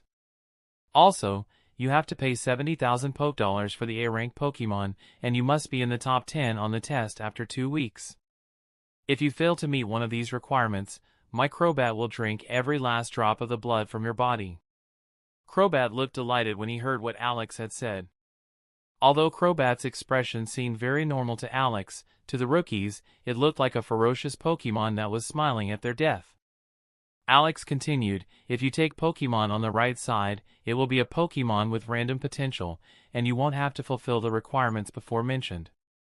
To become a Team Rocket member, you only have to manage to conquer your Pokemon in 1 week. Okay, each of you can now choose a Pokemon from the 5 Pokemon species. On the left are the A-rank Pokemon and on the right are the random potential Pokemon. Choose wisely. Alex saw 55 of the 100 participants taking an A-rank Pokemon couldn't help but shook his head with an annoyed expression. He knew from personal experience that about 70% of the participants do not manage to conquer a Pokemon with a random potential in this test, and most die or become Team Rocket lackey. Pokemon with better talent is usually more challenging to conquer. It was highly likely that the many participants wouldn't be coming out of this test alive. Alex didn't think that more than 10 participants would manage to conquer their A-rank Pokemon. 80% of these people were only overestimating their competence. Especially those participants who chose an A-rank Ekans. Alex was really disappointed and annoyed that these boys and girls had no proper knowledge of Pokemon species. How could these arrogant people even think they can control such a highly aggressive Pokemon species? Although there are a few who can do it, Alex believed that in just only 1 day, most A-rank Ekans trainers would die or be injured.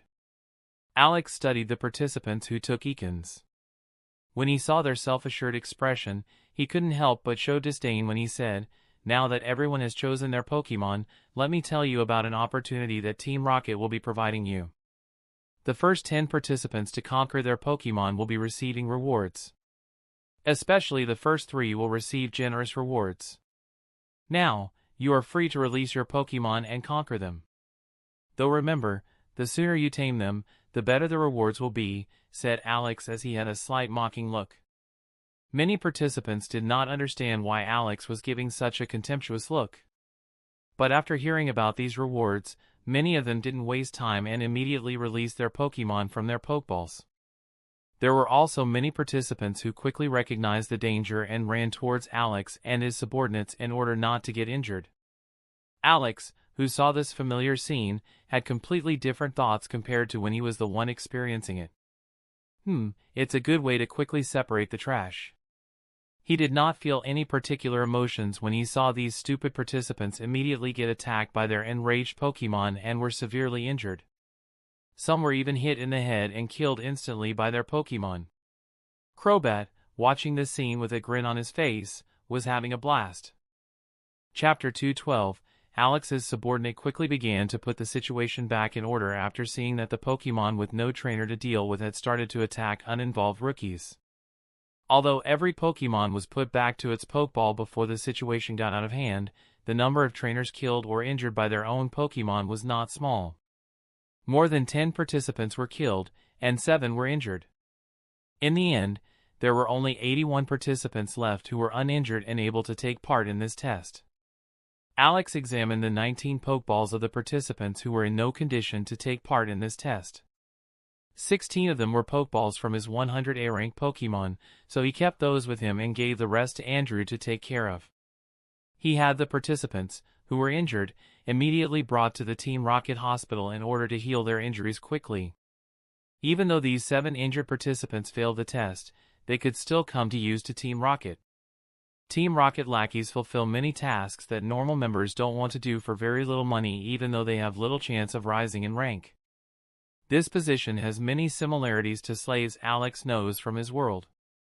Though this position is a good deal better since these slaves still have a chance to rise with enough hard work. Not to mention, the chance of dying is slim as long as you are very respectful of all other Team Rocket members. According to Alex, this hope is most likely why these Team Rocket lackeys do not try to retaliate or escape. As long as you give people a little hope, they can endure even such living conditions. When the rookies saw the dismembered and broken bodies, fear crept into their hearts as they looked at their Pokeballs with apprehension. Alex ignored these frightened participants and looked at the participants who were different than them. He saw indifference, spitefulness, sadness, and even excitement on some of the participants' faces when they saw what had happened to these people. Alex looked back at the group when he said, "You have 3 or 7 days to conquer your Pokemon, depending on which group you chose from. If you can't do that, you will fail the test, and you will become a Team Rocket lackey if you had chosen the Pokemon from the group of random potential." After a pause, he continued with an indifferent tone, "For the participants who have chosen an A-rank Pokemon, there are only 2 options, success or death. If you can't control your Pokemon in 3 days or don't make it into the top 10 after 14 days, you will pay for your overconfidence with your life. I didn't give you an A-rank Pokemon to waste my time. You should make an effort if you want to live." Alex didn't come up with this rule out of sheer cruelty. Rather, he was doing it to increase the odds of finding a good trainer. As soon as the participants understand that failure equals death, they will exert their potential to the full to survive. In addition, Alex had no intention of killing the participants who did not manage to meet his requirements to begin with. His only purpose was to scare them. His plan was to secretly send the participants who did not manage to conquer their Pokemon to another base as Team Rocket lackey.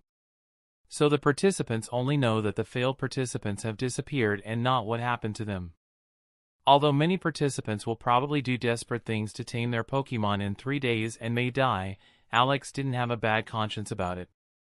As per him, he only told them they might die. Living as a slave is a life of a dead person.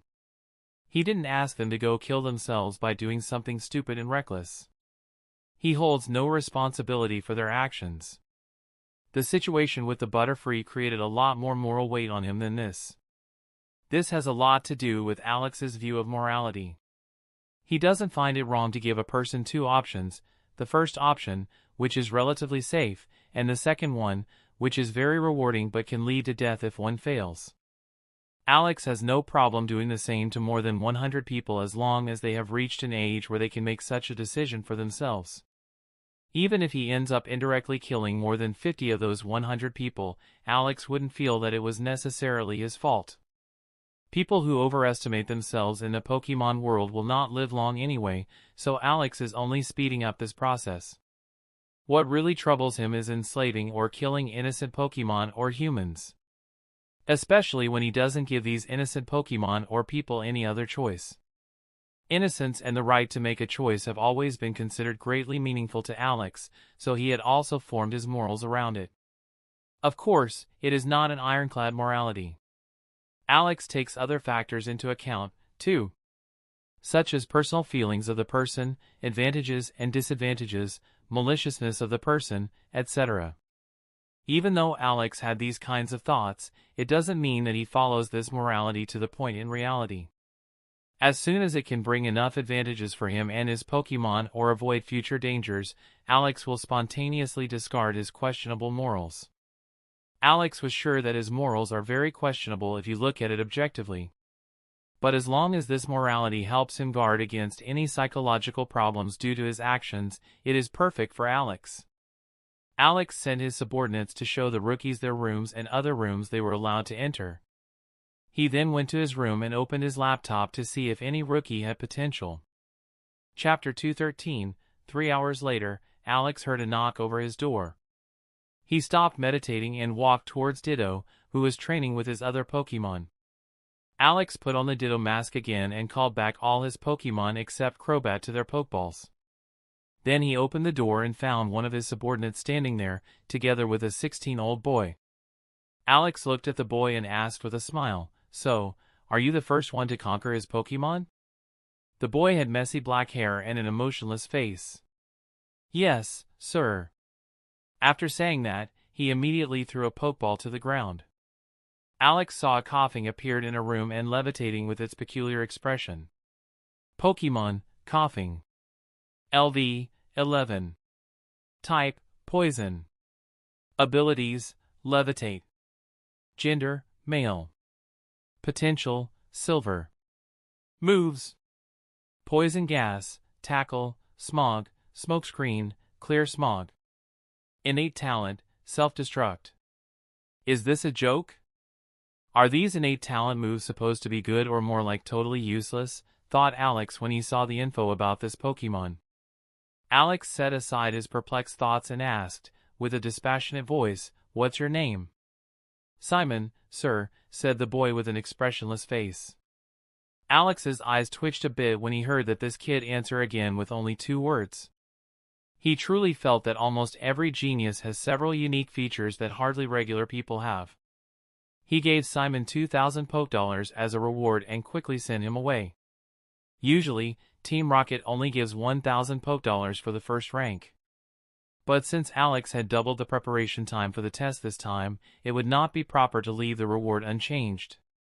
After just 1 more hour, another participant came with one of his subordinates in front of his door.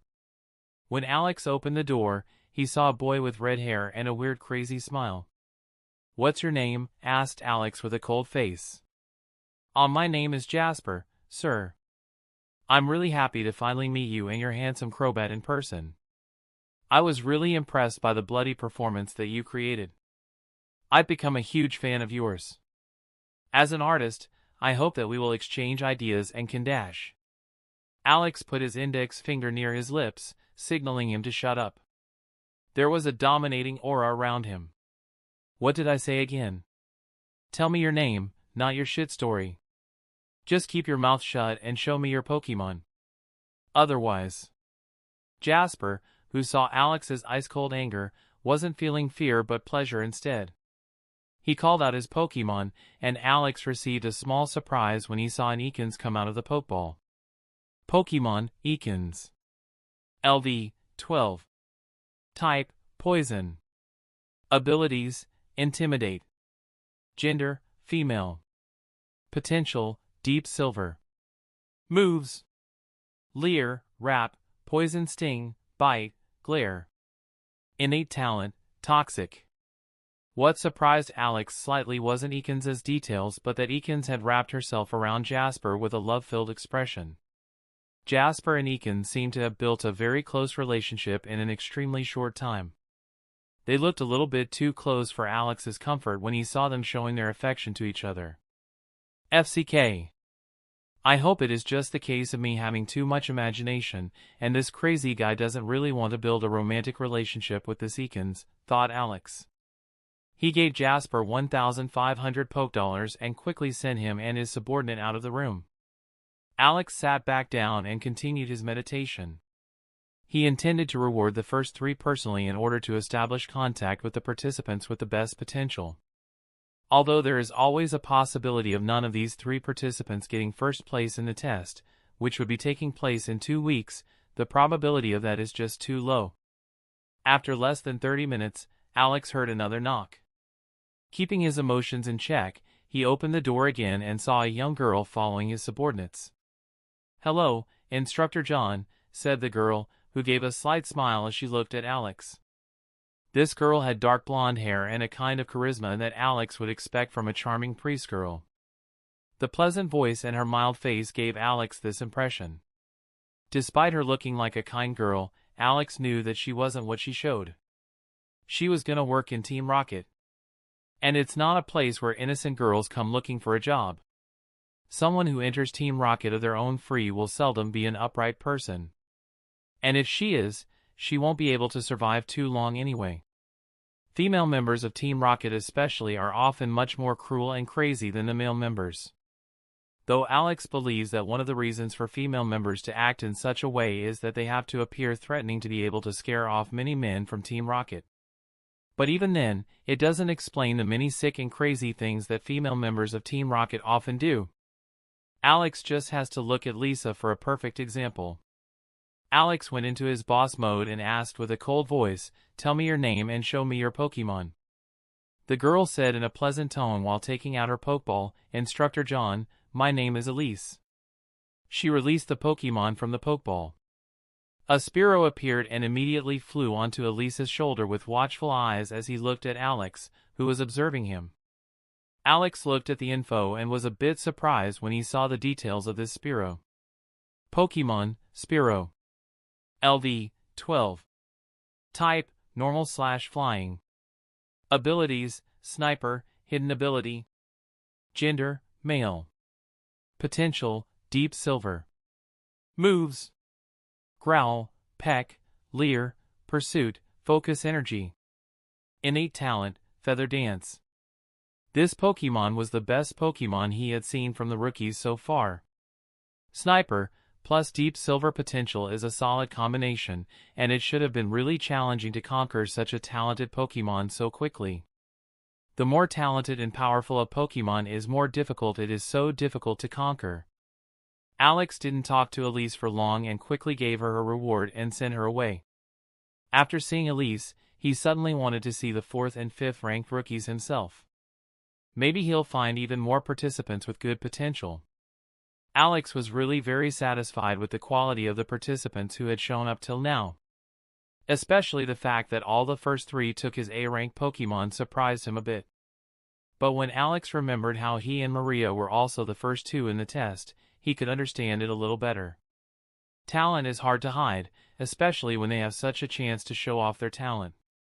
Chapter 214, Alex met with 4th and 5th rookies himself and gave them the rewards. But they did not have what he was looking for in a subordinate. That is not because these participants had no talent as a trainer, but that the potential of their Pokemon was rather inadequate. Trainers with a Bronze or Deep Bronze Pokemon were just too inferior for Alex to accept as his 3rd direct subordinates. Especially since they were given a choice to get an A-rank Pokemon, luck was not the reason for them not meeting Alex's requirements. Alex didn't think such trainers had a chance to become really strong. At most, these 2 participants would become elite trainers after 5 to 10 years and become Team Rocket Elite Captain if they don't die beforehand. But that was very unlikely to happen.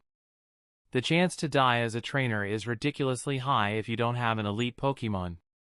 You have to be incredibly lucky to survive long enough so that you can slowly build up your strength. In addition, the death rate of your Pokemon is also very high if they are below the elite rank, which may lead one to train new Pokemon several times. Alex knows from experience that the most dangerous situations he had experienced as a trainer were when he was still not an elite trainer, when he went to the Viridian Forest with Zubat. If any other inexperienced mediocre trainer was in the situation that Alex had been through, then making out alive from there was very unlikely. For Alex, participants with good talent who did not choose an A-rank Pokemon were participants who were either cowardly or stupid. Maybe even a combo of both. Although it is risky to choose an A-rank Pokemon to conquer as your first Pokemon, it is a very efficient way to get stronger and become an elite trainer quickly. Having to do something which has a death rate of 70 to 80% one time, meeting all of Alex's requirements, or going through 50 different situations with the death rate of 10 to 20%, slowly reach elite rank without any help. You don't have to be a genius to understand which option is better. Especially since the first option has even more potential than the second after you have reached elite rank. And if you think that you are a talented trainer and better than the other rookies, it makes a lot more sense to take an A-rank Pokemon. Unless, of course, your goal is to work as a watchman in Team Rocket and never take a risk. But even then, there is a great chance that you will throw yourself into a power struggle as cannon fodder. Alex could not understand why so many people do not get this simple fact. Do they really think it would be safe in Team Rocket? Why join Team Rocket at all when you want to tread a safe path? Alex stopped thinking about these things and gave the task of rewarding the 6 to 10 ranked rookies to Andrew so that it wouldn't waste his time. He was 95% sure that the winner in 2 weeks would be one of the first 3 rookies to conquer their Pokemon. All 3 of them conquered their Pokemon in a short period despite them having a very talented Pokemon. Simon, Jasper, and Elise were the participants whom Alex would watch over through the hidden cameras. Alex also told one of his subordinates to do a background check to find out more about their past. He doesn't think he'll find much, but maybe a few interesting things might come up. And just like Daniel, he might understand the character of these 3 better. But the person whom Alex gave this job required some time to complete it, so he wasn't expecting a report for 1 week. Alex didn't plan to waste time here for 2 weeks looking at the rooms with his hidden cameras. So after 3 days, he decided to go to the MT Moon Mountain chain. This could only be partially entered in the game, so Alex was very interested in what was hidden deep inside this large mountain chain. This area is rarely visited by trainers because many places are hardly or not at all explored. And there are also many elite Pokemon on the mountain chain who are a good deal stronger. Although there are many valuable treasures waiting there, Alex has read that the death rate for elite rank trainers is 30% there. Although it doesn't sound like much, it is very high considering that almost every elite has a flying-type Pokemon with which they can escape quickly. Psychic-type Pokemon is not impossible to get for an elite trainer, but having one with enough potential to reach elite rank is very difficult. So most elite trainers rely on flying-type Pokemon to escape in dangerous situations. Alex, who has one of the fastest flying-type Pokemon on the elite rank and the psychic-type Pokemon on the elite rank, is from the rare section of trainers. Especially when you consider Crobat's ability, which allows him to perceive almost all Pokemon from a long range. Together with Bastiodon, who can perceive Pokemon that hides in the underground, makes Alex's survival ability very good. Crobat, Gardevoir, and Bastiodon make it impossible to attack Alex unaware unless it is a Pokemon on the champion rank. But champion rank Pokemon are ridiculously rare in wildness, and they would also be perceived with Crobat as long as it is not another Crobat or a Ghost-type Pokemon. Alex didn't think that he was so unlucky that he would meet a champion rank Ghost-type or champion rank Crobat if he went through the mountains for 10 days. Maybe there was a 0.01% chance of it happening, but Alex was not scared of this 0.01%. Alex noticed that it was time to go to sleep and told his Pokemon to sleep before lying on his bed. All Pokemon stopped doing mundane things and went to their Pokeballs to go to sleep. Chapter 215, 3 days later. Alex and his Pokemon were in the starting area of the mountain chain. The Mt. Moon mountain chain was enormous and had many directions from which Alex could enter. In addition, this mountain chain can lead to other mountain chains that have hardly been explored and are generally considered very dangerous. You can even get to the Johto region via this mountain chain if you know the way. Of course, this route is more dangerous for regular people and unsuitable for normal travelers. Even elite trainers would usually choose to avoid this path because of the unknown danger that lies there. Of course, before he decided to train and look for treasures there, Alex acquired a lot of information about this vast area. It was precisely because of this information he had bought from a Team Rocket captain that he wanted to climb this mountain.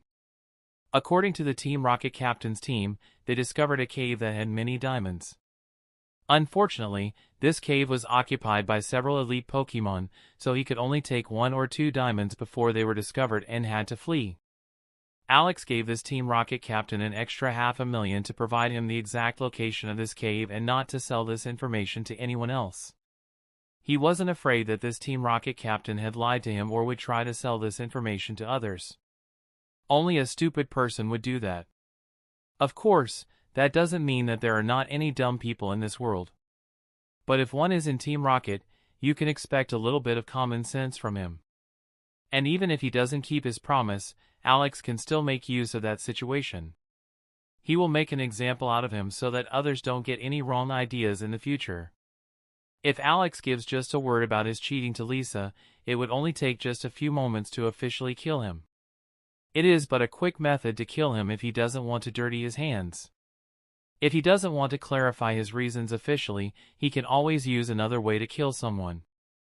Also, if the Team Rocket finds a member guilty, there is no way out except Giovanni personally intervenes. The punishment of cheating on a person with a higher rank for such a large sum of money is the death penalty. Alex believes that a Team Rocket captain understands such things, so this information has negligible chance to be false. Although several elite Pokemon sound very dangerous, the Team Rocket captain said that he had only seen low elite, which means that Alex's group with a good strategy can probably defeat these Pokemon. The elite Pokemon below level 50 are called low elite since it makes it easier for the trainer to distinguish the strengths of elite Pokemon. In contrast to the transition to elite and champion rank, the increase in strength from a level 49 to a level 50 Pokemon is just like any other level up improvement. There is no major power up if you become mid-elite from low elite. These names are just for the sake of ease of understanding the level range. The greatest and most apparent power jump is when a Pokemon reaches the elite level and champion level, making the Pokemon several times stronger than before. As they were treading carefully in the forest, Crobat warned that another Pokemon is nearby and is in front of their path. Alex gave his Pokemon a silent signal that they should be vigilant and began leading them to this Pokemon that Crobat had discovered. When Gardevoir was close enough, she was able to roughly perceive the strength of the Pokemon without seeing it. She immediately shared this information with Alex. She told Alex that this Pokemon is not yet an elite Pokemon and is similar in strength to Combusken. Alex, who heard how this Pokemon was hardly a threat, started walking towards it. After less than 30 seconds, he found an Exeggutor in an open area sunbathing with a relaxed expression. Although Exeggutor is a Psychic-type Pokemon and should have perceived Alex's group, he didn't, even though they were only 70 meters away. Alex believed that it was due to Gardevoir being an elite Psychic-type Pokemon that it was so easy for Alex's group to sneak up on this Exeggutor. This reminded Alex how Crobat could get very close to a Zubat and kill it unnoticed because it could manipulate the sound waves of the Zubat. This was only possible because Crobat was much stronger than him, allowing him to be totally invisible to the Zubat. Zubat noticed Crobat when he was only a few meters away, which shows that the Alex group was very likely to be detected if it gets closer. The level certainly plays a role in Alex's group not being discovered, but that's not the only reason. If a Pokemon is in such a laid-back position like this Exeggutor, it is easier to sneak up on it. Alex looked at the info of this Exeggutor, and a smile indicating future fortune appeared on his face. Pokemon, Exeggutor. LV, 39. Type, Grass/Psychic. Abilities, Chlorophyll. Gender, Male. Potential, Silver. Innate talent, Psychic, E. Although a normal silver Pokemon doesn't impress Alex, this Exeggutor was a special case.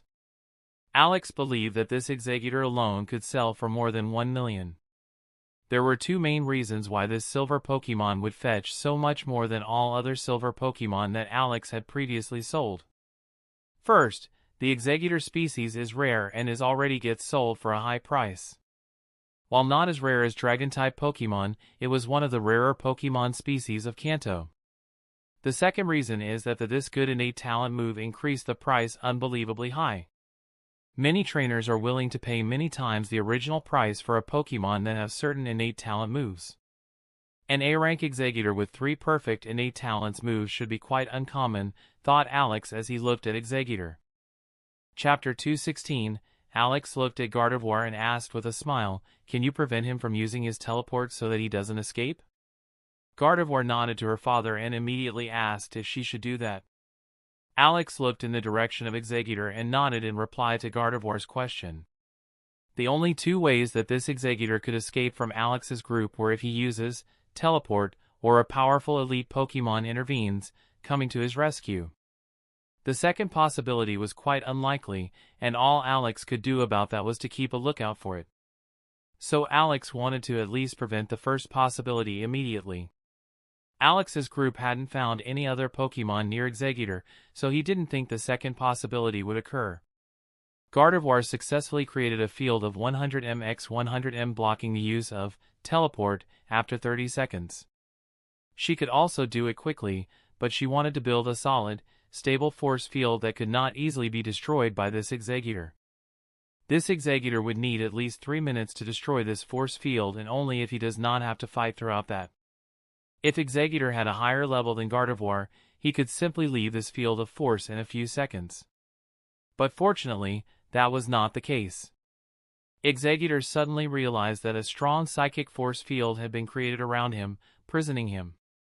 He stood up hastily and tried to quickly find out who had created this force field.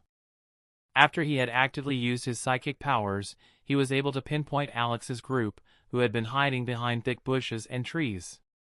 Alex also knew that Exeggutor had discovered his group, so he walked out into the open area to exchange some words with Exeggutor. He noticed that it is often worth talking to strong Pokemon. That's why he intended to talk to this Exeggutor first before he attacks. Exeggutor's 3 heads saw Alex's group slowly coming out of their hiding place and stop at 40 meters away from him. All 3 heads showed angry expressions and began to screech around very loudly. Alex, who heard this angry and ear-splitting scream, knew that this scream had nothing to do with the Pokemon language and more to do with the scaring off Alex's group. Exeggutor noticed Alex's group showing an unimpressed expression, and he even saw two Pokemon giving a disdainful look to him. "What do you want?" spoke all three heads of Exeggutor simultaneously. Alex didn't show any expression and said, "Either you or your treasures. I actually plan to catch you, but if you can give me something as valuable as you in exchange, I will let you go." Exeggutor was disgusted when he heard this. He said with a raging voice, "You humans are really a despicable breed. I'd rather die than give something to you." Alex showed no reaction to this insult and simply said, "Combusken, this fight is yours. Start with Sunny Day." Exeggutor noticed how this person sent only one Pokemon to fight against him, and his hatred for him spiked.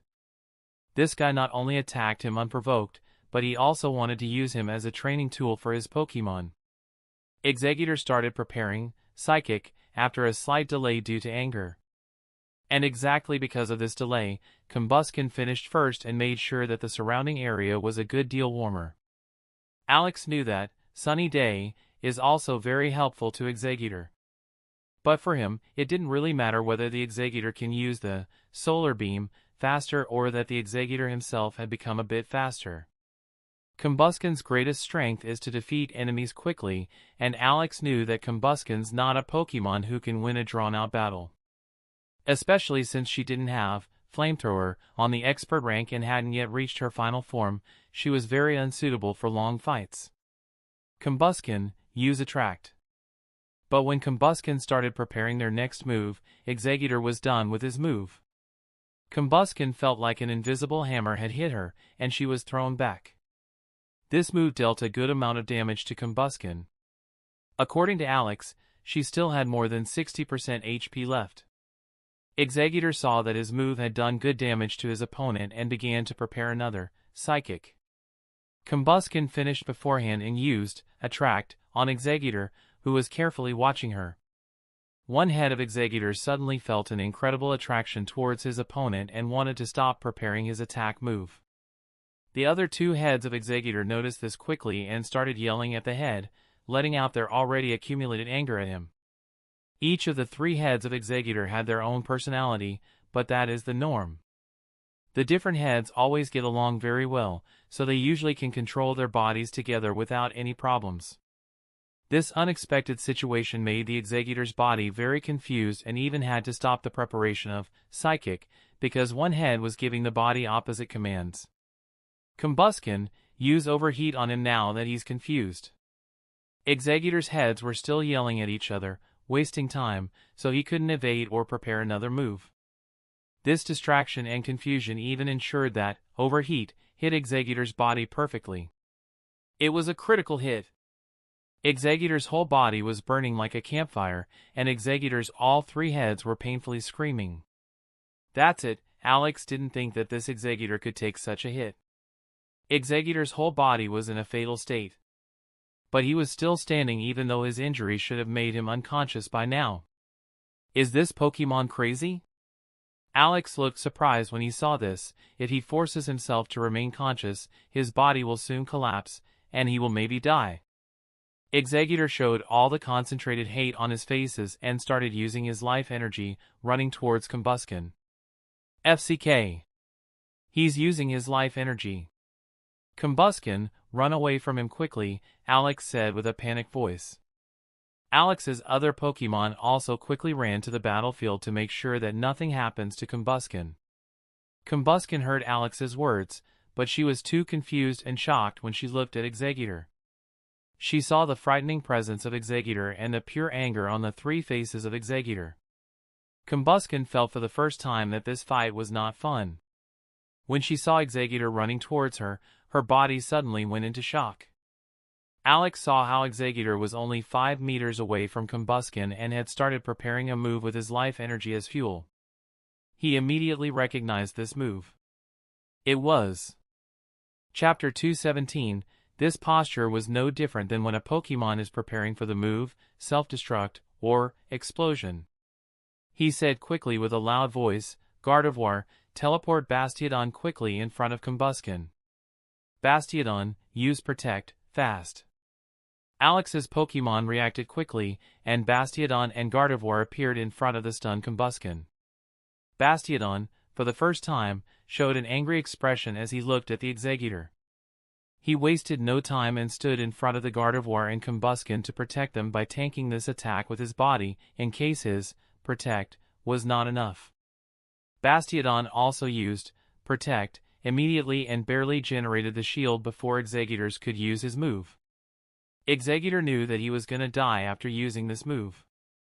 But his face is contorted in hatred and filled with boiling hot anger showed that he wasn't thinking straight about it or that he didn't care about it anymore. A raging explosion was made by Exeggutor, and the shield of Bastiodon didn't last even half a second. Fortunately, Gardevoir had also used protect and provided a second shield in front of Bastiodon, so, in the end, the whole force of this life-taking explosion of Exeggutor could be prevented. This second shield from an elite Pokemon was able to just about withstand the remaining strength. Usually, a protect from an elite Pokemon like Bastiodon should be enough against this Exeggutor. But because this Exeggutor was crazy enough to use his life energy as fuel, the move was stronger than it normally is. Life energy is something that every living being has and something that is vital for the body. It ensures that the body cannot be injured so easily, and it even speeds up the self-healing abilities of all living beings. It is also due to this life energy that Pokemon's bodies are so robust, healing their injuries so fast. Pokemon usually have control over most of the life energy and can even manipulate this life energy slightly. They have the ability to use life energy as fuel to amplify their moves and make them many times stronger. But even if they have this ability, Pokemon almost never use it because the cost of using it is just too great. Life energy is also indirectly linked to the amount of time you will live, so while using it, one also sacrifices the lifetime at the same time. Apart from that, the whole process is extremely painful for the Pokemon. Pokemon would prefer to never use life energy because of this. In a way, humans are also similar. There is a limit to how much we can use our body's strength. A human can run up to a certain speed because the brain has a limiter, which does not allow it to go past a limit. We never use 100% of our muscles. And if somehow a human uses 100% of its muscles' powers, that will be the last time he will be using it. Alex started to calm down a bit when he saw the Bastiodon and Gardevoir successfully stop the explosion. At that moment, he was glad that Exeggutor wasn't on the elite rank and, self-destruct, wasn't on the expert rank either. Or else, he doesn't know what would have happened. Alex set aside his thoughts about such possibilities as he quickly went to the three Pokemon standing at the front. As he reached near, he saw more clearly what had happened to Exeggutor after his self-destruct. His whole body was completely torn to pieces, and some parts were even entirely destroyed. There was also blood all over this grass field and on his three Pokemon. Alex quickly walked over to the group and said in a caring voice, "Combusken, are you okay?" Alex knew that this was something that Combusken had never experienced or had ever even imagined that she would experience. She was shocked to the core. Right now, Combusken needed his most attention and help. Combusken saw her father and came to reality. She looked at the surrounding area and viewed this very bloody area filled with destroyed body parts with a somewhat bewildered expression. She noticed that her father was looking at her worryingly, and her eyes started tearing up as she stuttered, "Fa father, I'm sorry." "No, I'm sorry." Alex immediately embraced Combusken and said in a soothing tone, "I never thought that this fight would escalate so much, and you would have to watch something like this." Combusken started to calm down after a few moments when she said softly, "Father, I always loved fighting because I had so much fun with it. But father, this time, I didn't like this fight. It felt wrong and unnecessary. Why fight until one dies? This is just wrong." "But father, I think I understand." When Alex wanted to say a few words of comfort, he was interrupted. "When I saw the expression on Brother Bastiodon's face, I immediately understood why. Fighting is not a game, and every fight can take your life and the life of the person you care about." Alex showed a surprised expression when he heard the quiet words from his daughter. Combusken is usually loud, emotional, hyperactive, and full of life. But right now, she was like a completely different person. I learned something today. Combuskin looked up at her brothers, her sisters, and at her father, and said with a firm expression, and I don't ever want to make a mistake that would threaten my family. I want to protect my family, and I don't want to be a burden to my family. I will protect my family with my life. Alex and the other Pokemon all showed a surprised expression when they saw the determination in Combuskin's eyes and voice. Their faces were especially surprised when they saw Combuskin's whole body started to glow. All Pokemon showed happy expressions as they looked excitedly at their sister. Alex didn't waste any time and quickly took out the 2 scales from a Charizard, filled with fire energy, out of his TRH device. He got these valuable items for his victory in the Kanto Rookie Tournament, which he had used only once during Combuskin's first evolution. Alex hoped that with these 2 high-quality items, Combuskin would improve her potential and become his first Diamond Pokemon. He gave his daughter the items to absorb and patiently observed her. Chapter 218. After Combuskin completely absorbed both scales, her height started increasing, and her shape started changing. Vulpix and Shuppet looked curiously at their big sister evolving right in front of their eyes with both an expression of joy and yearning. Shuppet asked in a tender tone, Sister Vulpix, do you think Sister Combuskin will manage to get to the SS rank? Vulpix showed a smile full of confidence and said, definitely. Little brother, the fact that you even asked such a naive question is just cute. You still have a lot to learn. Shuppet had a slightly confused expression and asked curiously, Sister Vulpix, I'm older than you. So how come I am a little brother to you? Vulpix showed a proud expression when she said, age doesn't matter, little brother. I joined this family before you, so I'm your big sister. Don't worry, I'll take good care of you. Shuppet gave an innocent goofy smile and said, really? That's great. I'm glad to have such a good sister. After saying that, Shuppet went to Vulpix and hugged her to show his happiness. Vulpix didn't show any surprised expression as Shuppet hugged her, and she hugged him back. All family members are already used to the Shuppet suddenly hugging them. He usually does this, either when he's in a good mood or wants to cheer up family members. He even hugged menacing members of the family like Crobat and Sizer without any fear. Both showed an annoyed expression but said nothing and pretended that something like that nothing happened. They just couldn't get mad at him when he hugged them with his friendly and innocent face. Everyone in the family knew that the Shuppet had been completely locked up alone in a room for 3 months since his birth and that these 3 months had left a shadow in Shuppet's heart. After these 3 months, he was locked up again, but this time he was able to see people through his prison. The fact alone made Shuppet very happy, even though he still felt lonely. Alex and his family were the first beings he had talked to and who gave him a new feeling that he had never felt. Shuppet loved his new life very much and had even started to forget the loneliness he felt at the beginning of his life. Unfortunately, he was very clumsy with his words, so he began to share his emotion with his new family members by hugs. Combuskin stopped shining after 30 seconds, turning into a Blaziken with a height of 1.8 meters and a slightly feminine body. Alex knew that in this world female Pokemon sometimes look slightly different, making it so that one can differentiate a Pokemon's gender with just a look. A female Blaziken, for example, often has longer legs and some even more obvious features. FCK, why does my daughter look so feminine now? Why does she have an A cup now? I thought the differences between male and female Pokemon are very minimal. Alex thought when he saw his daughter's new figure. He was so surprised that he didn't even react to how Blaziken had now become a shallow diamond Pokemon or which moves were now perfect talent moves. Alex saw many books in this world about the forbidden love of Pokemon and people. He always found it very weird that so many people in this world can have a romantic attraction for their Pokemon. He hadn't even seen a Pokemon that really resembled a female human, so he never understood why so many people want to have sex with a Pokemon. Even Gardevoir, one of the most human-like Pokemon, had a petite figure with no breasts. So he just didn't get why there are so many people in this world with such interest.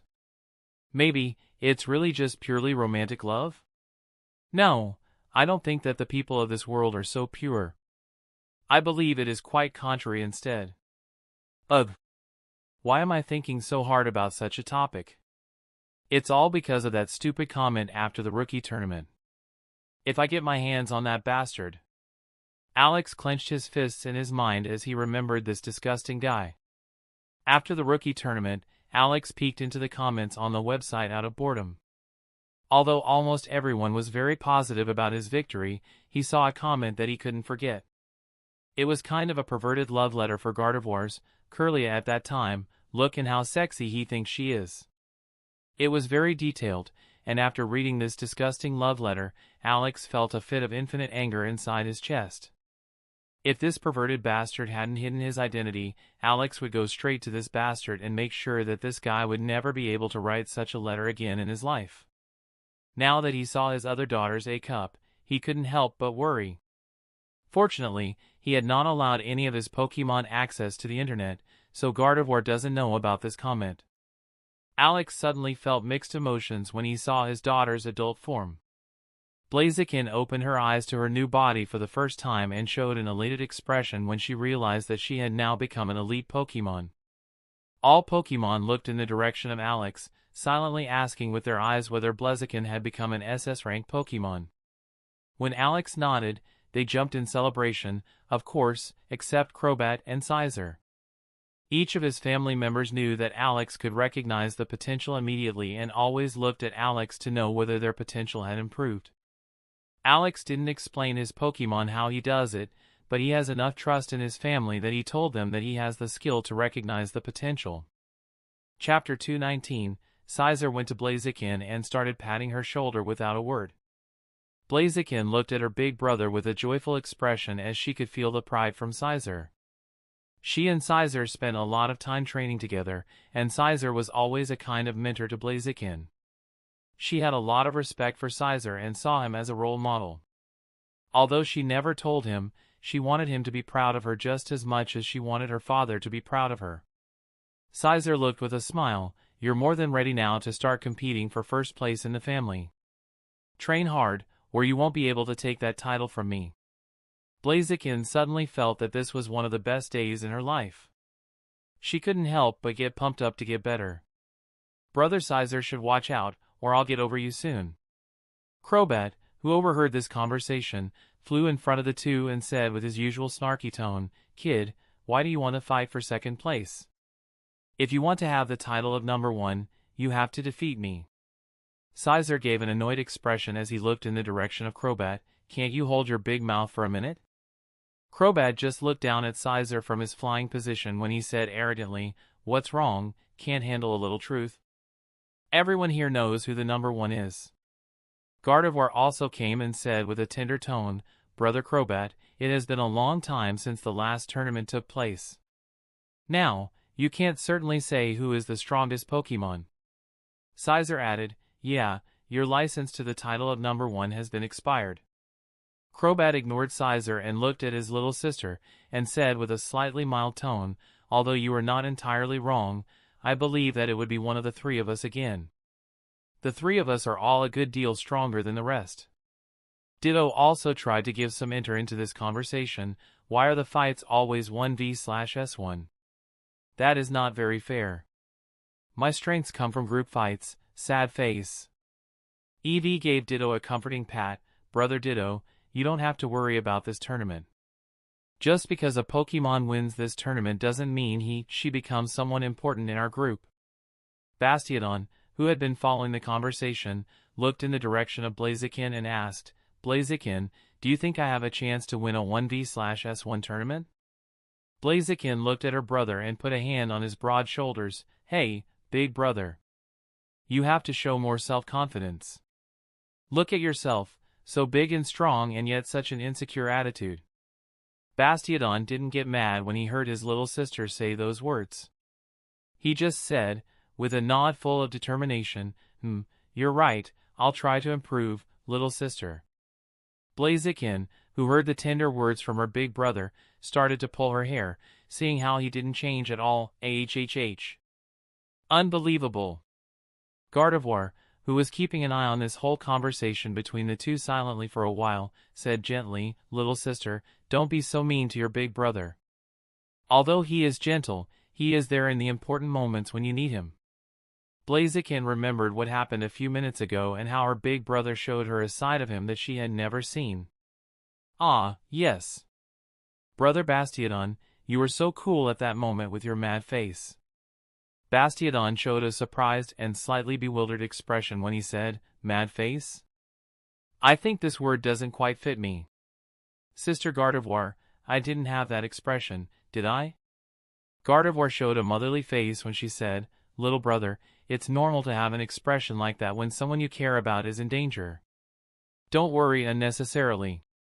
Blaziken looked up at the slightly confused face of her big brother and said, Big sister is right." After a short pause, she also said with a sincere voice, "Big brother, big sister, I would like to thank you for what you dash." Bastiodon interrupted his little sister with a peaceful and gentle look. "Little sister, we are a family. You don't need to thank family members." Blaziken showed a surprised expression as this was the first time Bastiodon had ever cut her off in the middle of speaking. Then a slightly emotional expression appeared on her face. To hide her feelings, she began to scold Bastiodon loudly for how impolite it is to interrupt someone and even began to kick him on the knee. Bastiodon felt no pain, so he just ignored the attacks from his little sister. Gardevoir, who can perceive the feelings of other Pokémon, immediately saw through the trick of her little sister. She thought that the approach Blaziken took to hide her emotions from her big brother was quite cute, and this put a smile on her face. She felt that after this dangerous situation, the whole family got a little closer together. Crobat and Sizer didn't argue with each other today but took an active part in conversations. Ditto and Eevee exchanged ideas about different chess strategists when they were not participating in other conversations. Shuppet and Vulpix are inseparable as always, while they play with each other or talk to other family members. Alex, who saw how all his family members were having a good time, joined the group with a serene smile. Chapter 220, Alex and his group continued further in this forest after taking a short break. Although the half-destroyed corpse of Exeggutor was now spread all over the place in pieces, Alex did not take it along. As soon as a Pokémon dies, due to using up all of its life energy, the corpse is completely empty of energy and can only be used as food. It cannot improve the potential of Pokémon, and the taste becomes many times worse. Although Alex didn't get any direct profit from this fight, something more important had occurred. Blaziken comprehended the dangers of fighting other Pokémon. Alex believed that without such a frightful experience, Blaziken would probably not have had a successful evolution. When walking, Alex noticed the slight rise in the incline of the path they were on. That showed that Alex was now very close to the mountain range and that the forest will soon thin out. Alex and his Pokémon met a few more Pokémon, but none of them caught Alex's interest. He quickly defeated them and went further on the path the map showed. A cave with many diamonds is not a place that Alex wants to miss. He even bought several automatic drilling machines to make digging a lot easier. Especially with the help of Bastiodon, Alex should have no problem digging up many valuable diamonds. Bastiodon eats iron, stone, and even diamonds if they find some, so he can actually be quite helpful in finding diamonds. According to the map, it shouldn't take Alex more than 4 hours to reach this cave. Alex went further and further down the road and noticed that number of trees was getting fewer and that the slope was only increasing more and more. After 1 more hour, Alex and company had successfully left the forest and could see the many mountains ranges around him. Numerous high mountains, curvy snake-like mountain paths, and Pokémon roaming there while maintaining the balance between staying aware of the sudden attack and enjoying the environment. Alex, who got to enjoy this view from his high ground, couldn't help but let out an impressed whistle. This view was just so refreshing that he wanted to keep watching. While Alex was thoroughly enjoying this view, Crobat suddenly turned very serious. "Fuck, a Pokémon is coming to our place at an incredibly fast pace, and it's even faster than me," said Crobat with a grim face. "Faster than you?" Alex was shocked hearing this and realized that there was no time to waste as it was dangerous. "Gardevoir, get ready to use teleport. I'll give you the signal. The rest of you should already start using your reinforcement moves." All Pokemon immediately turned into their combat mode and started using their buff moves as taught in training. Alex often did training exercises so that his Pokemon knows who was to do what. Ditto is to transform into Scizor as soon as Scizor has buffed himself to the max, as much as the situation allows. Everyone knew they were in such a situation. After only 15 seconds, Alex could see which Pokemon was coming towards them. In the beginning, Alex only saw one in the sky. But this dot became very big as it was coming in his direction incredibly swiftly. So he only needed a few seconds to recognize which Pokemon was coming to them. What's this? Thought Alex when he received this information. Pokemon, Fiero. LD, 49, originally, 52. Type, normal/flying. Ability, Guts. Gender, male. Potential, Shallow Silver. Moves: Peck, Growl, Leer, Focus Energy, Fury Attack, Mirror Move, Assurance, Agility, Roost, Drill Peck, Drill Run, Razor Wind. Innate Talent, Fly, M. Alex saw this, originally, named first time in the info of a Pokemon. But it only took him a second to understand what it probably means. Originally, 52, probably shows that this Fiero had reached level 52 but had lost part of his strength due to either old age, injury, or illness. Alex wasn't quite sure, but he thought it probably has to do with the age of this Fiero. To be able to reach this level as a silver Pokemon, this Pokemon has to be old, very old. Especially when he saw how Fiero barely had the red-colored feathers on his head, and the color of his feathers also looked quite unnatural. It felt like someone had bleached his feathers, and due to that, it had lost its original color. Fiero didn't wait for Alex's group as he took a dive towards Alex's group, using Fly. All of Alex's Pokemon responded without the instructions from Alex and began to prepare their moves. Alex looked at this Fiero with a calm expression. He wasn't actually afraid of this Pokemon. He believed that with the combined strength of his Pokemon, victory should be easy to get in the pocket. If this Pokemon was level 52, he would not be so restrictive and may have been very dangerous. But the reality was quite different. Alex saw this stupid Pokemon go straight into melee and not use a hit-and-run tactic. Having something too much comes with its disadvantage. With more power comes more pride, and with more pride comes arrogance. This arrogance is the reason why this Fiero will fall today, thought Alex when he saw how this Pokemon was hit by his Pokemon's move. Bastiodon stood in front of the group using Protect and his body to tank the attack from Fiero. Although Bastiodon's Potet was crushed to the bits and Bastiodon was hit by Fly, he managed to endure this damage for the group. 7 level differences and a move on the master rank did incredible damage to Bastiodon and drained more than 25% of his HP. If flying-type moves weren't fourfold ineffective against Bastiodon, this attack would have knocked him out straight away, despite Bastiodon having such a ridiculously strong defense. The rest of the group used the time and prepared their strongest moves against Fiero, who was now so close that he couldn't evade. Crobat used Cross Poison. Scizor and Ditto, transformed into Scizor, used Metal Claw, almost buffed to max. Blaziken use Overheat, Sunny Day. Eevee use Double Edge, Work Up. Alex didn't dare to let Vulpix and Shuppet attack because it could be dangerous for them. Besides, they can't do any harm to this Pokemon anyway.